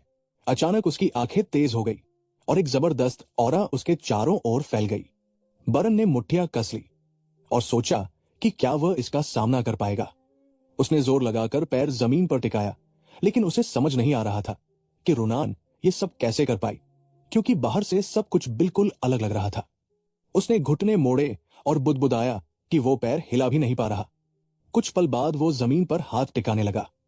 उसी समय रिम ने कहा कि उसका टैलेंट दूसरों से कहीं ज्यादा खास है और यहां मौजूद 160 बच्चों में से सिर्फ गिने चुने ही उसके बराबर हो सकते हैं। बरन के चेहरे पर उलझन साफ थी। रिम ने आगे समझाया कि उसने और उसके साथियों ने अपना समय बर्बाद किया है, क्योंकि सिर्फ तलवार के मूवमेंट्स को बाहर बाहर दोहराने से कोई वॉरियर नहीं बनता। उन्होंने असली मतलब समझे बिना फेंसिंग की और एंड्योरेंस व विल पावर को नजरअंदाज कर दिया, जबकि वही असली फाउंडेशन है। लड़के ने दांत भींच लिए। तभी रिम ने बताया कि जब जब उसे मुश्किल हुई उसने हमेशा ऑरा का सहारा लिया है, लेकिन अगर इस बार उसने ऑरा का इस्तेमाल किया तो वो तुरंत डिस्क्वालीफाई हो जाएगा। वो जानता था कि यहां वो फेल नहीं हो सकता। उसके दिमाग में अतीत की तस्वीरें उभर आई। वो पल जब उसने देखा था कि उसके पिता ने उसके भाई को कितनी बेरुखी से ठुकरा दिया था। वो सख्त नजर अब भी उसे साफ याद थी। उसे एहसास हुआ कि अगर वो इस दबाव को पार नहीं कर पाया तो उसे भी वैसे ही छोड़ दिया जाएगा। अचानक वो अपनी जगह से उछल पड़ा। रिम ने जेब में हाथ डाले हुए कहा कि उसे स्वीकार कर लिया गया है। बरन ने भारी सांस ली। फिर एल्फ ने कहा कि वो अभी सिर्फ 12 साल का है, उसे किसी बड़े की तरह बनने की जरूरत नहीं है और अपनी उम्र के मुताबिक ही ट्रेनिंग करनी चाहिए, वरना अगर वो हर समय सिर ऊंचा रखकर चलेगा तो किसी डाल से टकरा भी सकता है। रिम के चेहरे पर संतोष साफ था। इसके बाद रिम ने आखिरी नाम लिया, रेयॉन। लड़का पैरों को घसीटता हुआ आगे बढ़ा और हां में जवाब दिया। रेयॉन मुख्य प्रशिक्षक की ओर चल पड़ा। आंखें बंद कर एल्फ ने देखा कि वही आखिरी है और उससे पूछा कि क्या वो तैयार है। रेयॉन ने ऊपर देखकर कहा कि वो तैयार है। तभी जबरदस्त ऊर्जा फूटी और रिम ने कहा कि अब वे शुरू करते हैं। उसने दोनों हाथ फैला दिए। रेयॉन की औरत तेज रोशनी की तरह चमकने लगी। सिल्विया डर के मारे अपने बेटे को पुकार उठी। ग्लर्न की आंखें सख्त हो गई और उसके मुंह से निकला कि ये कैसा दबाव है। रेयॉन ने मुट्ठियां भींचकर पूछा कि क्या यही सच में उसका एग्जाम है। रिम ने हैरानी से मुंह खोला और कहा कि जो उसने देखा है उसके हिसाब से रेयॉन की प्रतिभा बरन और रोनान से भी ज्यादा है, बस उसे इसे सहना होगा। रेयॉन ने हाथ से अपना चेहरा ढक लिया। नीली रोशनी की किरणें उभरी और वो बुदबुदाया कि वॉरियर की स्पिरिट शरीर में नहीं बल्कि आत्मा में होती है। उसने हथेलियां जोड़ ली और महसूस किया कि अब सिर्फ वर्तमान का रेयॉन नहीं बल्कि उसका पूरा अतीत भी उसके साथ खड़ा है। आंखें बंद कर उसने कहा कि वो एक असैसिन रहा है। उसने पैर जमीन से उठाया। एल्फ ने हैरानी से भौहें उठा ली। ग्लोन गंभीर हो गया। अचानक रेयॉन ने हाथ आगे बढ़ाया और रिम के मन में सवाल उठा कि क्या यह मुमकिन है। अगले ही पल रेयॉन ने प्रशिक्षक को धक्का दे दिया। चारों ओर सन्नाटा छा गया। दर्शकों की आंखें फैल गई। रिम के चेहरे से पसीना टपकने लगा। ग्लेन हैरानी में उसे देखता रह गया। रेयॉन हल्के से मुस्कुराया और पूछा कि क्या एग्जाम खत्म हो गया है। चारों तरफ लोग अविश्वास से पूछने लगे कि उसने ऐसा दबाव कैसे झेल लिया। किसी ने हैरानी से पूछा कि क्या उसने सच में उसे धक्का मारा। रिम खुद स्तब्ध था। उसने बुदबुदाया कि ये तो एक बीमार लड़का है जिसके पास ऑरा तक नहीं है। उसने आंखें सिकोड़कर पूछा कि वो आखिर है कौन। रेयॉन ने हाथ उठाकर कहा कि वो पिछले 6 महीनों से उसे देख रहा था और फिर अपना नाम बताया।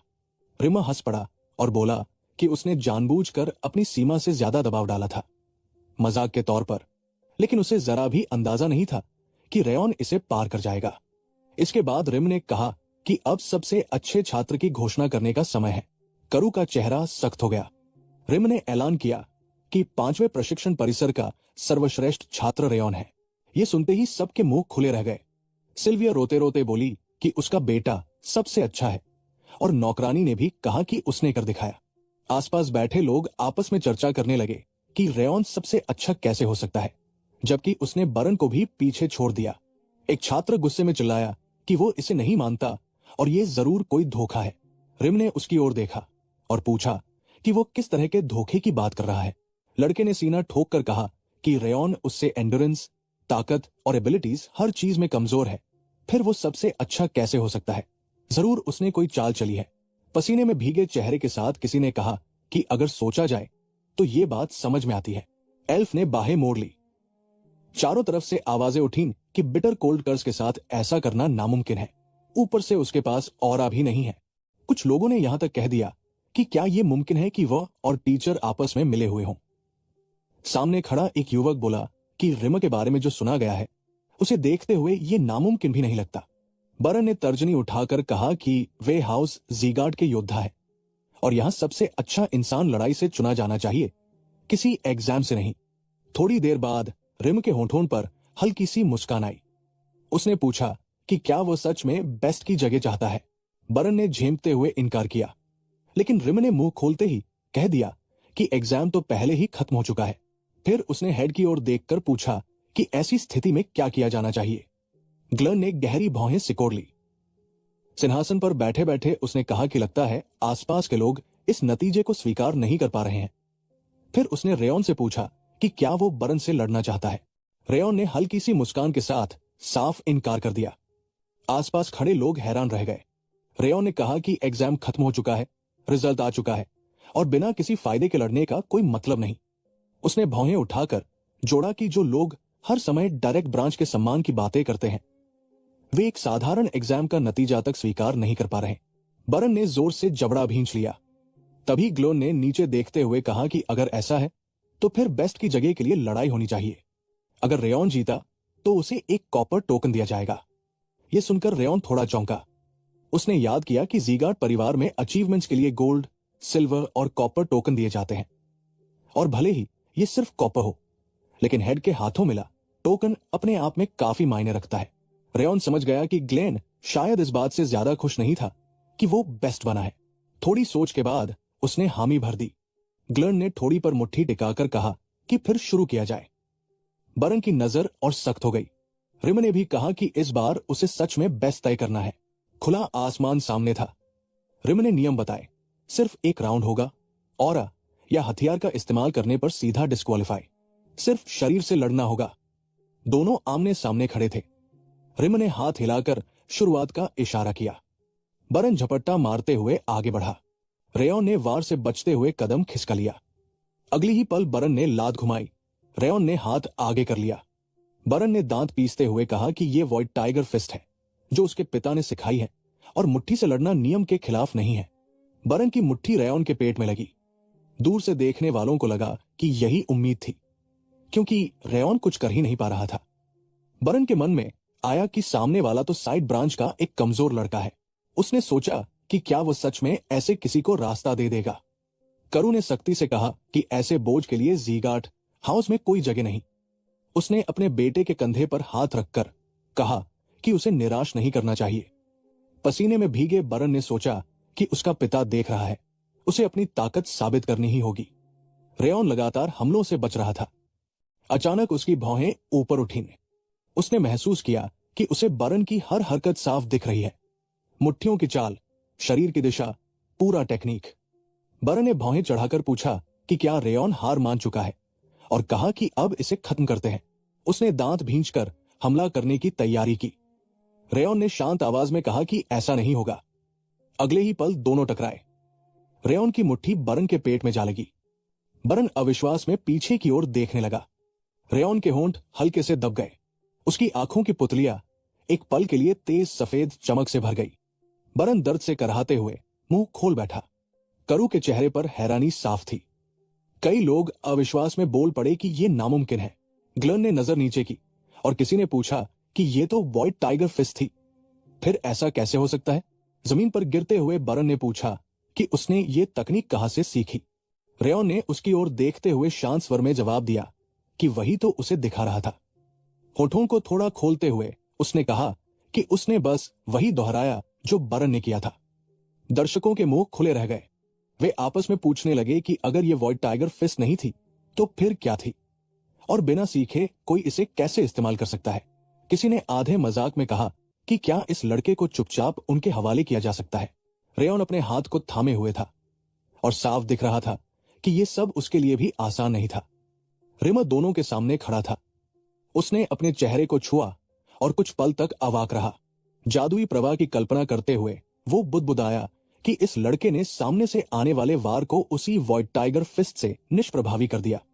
लेकिन उल्टी घुमावदार दिशा में एक तेज चमक फैली और ट्रेनिंग हेड ने समझाया कि आमतौर पर प्रतिभाशाली वही होते हैं जो दुश्मन की तकनीक के प्रवाह को पहचान लेते हैं।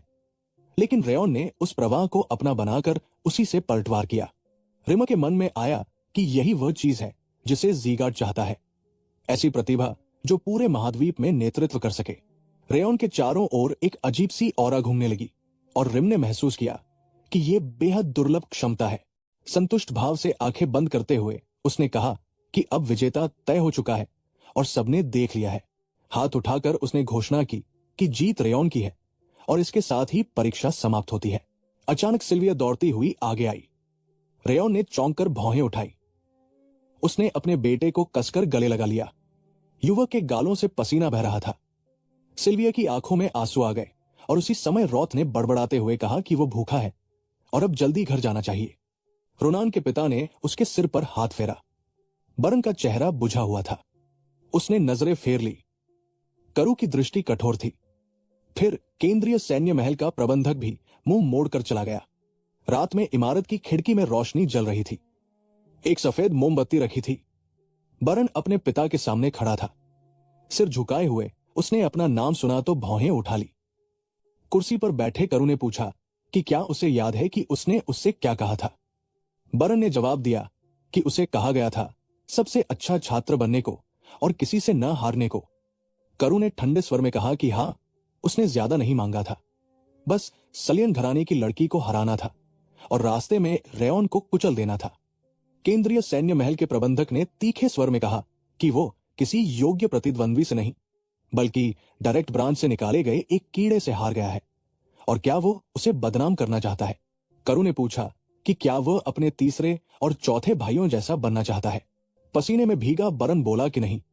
करू ने कहा कि उसने पहला मौका गवा दिया है, लेकिन अब प्रशिक्षण के अंत में अंकों से अगला सर्वश्रेष्ठ चुना जाएगा, इसलिए उसे वही स्थान हासिल करना होगा। यह कहकर उसने उसे जाने का इशारा किया। गलियारे में चलते हुए बरन ने सोचा कि अगर उसे डायरेक्ट ब्रांच के सदस्य की तरह जीना है तो आखिरी मौका नहीं खो सकता। उसने मुट्ठी भींच ली और दांत पीसते हुए सोचा कि यह सब उस कीड़े रेयॉन की वजह से हुआ है। उसे समझ नहीं आ रहा था कि कैसे, जबकि उसने पूरी मेहनत की थी। चेहरे को छूते हुए उसने महसूस किया कि पसीना लगातार गिर रहा है। एक इमारत के सामने रुककर वो सोचने लगा कि वो यहां कैसे आ पहुंचा। आदतन भटकते हुए उसने दरवाजा खोला। अंदर झांककर बुदबुदाया कि सब खाली है, शायद सब अभी परीक्षा के बाद बाहर है। उसने एक डंबल उठाया, फिर अचानक नजर दूसरी ओर गई। वहां कई बक्से रखे थे और एक पर साफ लिखा था रेयॉन। बरन ने पास जाकर एक छोटा दरवाजा खोला और खुद से कहा कि सिर्फ देखने से क्या होगा। वो चुरा नहीं रहा। अगले ही पल उसकी आंखें फैल गई। अंदर जूतों की ढेर लगी थी। एक जूता उठाकर उसने कहा कि पहली नजर में ही 10 से ज्यादा जोड़ियां हैं। वो हैरान था कि क्या उसने 6 महीनों में ये सब इस्तेमाल किए, जबकि उसने खुद सिर्फ 2 बार जूते बदले थे। बरन का चेहरा स्तब्ध रह गया। तभी उसने अचानक पीछे मुड़कर देखा। बरन ने कल्पना की कि रेयॉन डंबल उठा रहा है। रेयॉन के गाल से पसीना बह रहा था। आगे देखते हुए उसे समझ आया कि वो हमेशा ट्रेनिंग करता रहा है। रेयॉन की मुट्ठी कसी हुई थी। बरन ने सोचा कि वो खुद बुनियादी चीजों को नजरअंदाज करके बस दिखावे के लिए तलवार घुमाता रहा। आराम से हॉस्टल में रहता रहा, जबकि रेयॉन हर दिन ज़ीगार्ड परिवार के नाम के मुताबिक मेहनत करता रहा। एक सफेद फूल की छवि उसके दिमाग में उभरी, कुछ उदासी। उसने नजर झुका ली और बुदबुदाया कि वो तो इसका उल्टा था। अचानक उसने सिर उठाया। उसकी नजर डंबलों पर गई। फर्श पर ट्रेनिंग का सामान बिखरा पड़ा था। बरन के हाथ में जूतों की एक जोड़ी थी। कुछ पल बाद उसने जूते वापस बॉक्स में रख दिए। फिर उसने वो छोटा दरवाजा बंद किया। वो चुपचाप सड़क पर चलता चला गया। आसमान की ओर देखते हुए वो रुक गया। कुछ देर बाद उसकी भौहें सख्त हो गई। रॉथ झुंझलाकर बोला कि उसके पास कहने को कुछ नहीं है, और सैकड़ों साल जीने के बाद भी उसने ऐसा इंसान नहीं देखा। उसने रेयॉन की ओर देखा और पूछा कि वो आखिर है कौन। रेयॉन ने जवाब दिया कि कोई नहीं जानता और कल्पना करने पर कोई रोक नहीं है, इसलिए वो खुद ही सोच ले। नीली स्क्रीन की ओर देखते हुए रेयॉन ने पूछा कि ये कैसी एबिलिटी है। रॉथ ने समझाया कि इसका नाम परसेप्शन स्नो फ्लावर है और ये उसकी हैसियत के हिसाब से जरूरत से ज्यादा अच्छी एबिलिटी है। उसने बताया कि इससे सेंसिंग एरिया बढ़ता है और अभी ये पहले लेवल पर है, इसलिए असर करीब 10% का है। रॉथ ने आंखें बंद करते हुए कहा कि वो खुद 10 गुना ज्यादा महसूस कर सकता है। रेयॉन ने शांत स्वर में कहा कि ये बुरा नहीं है। रॉथ ने हैरानी से पूछा कि नाम में क्या बुराई है, और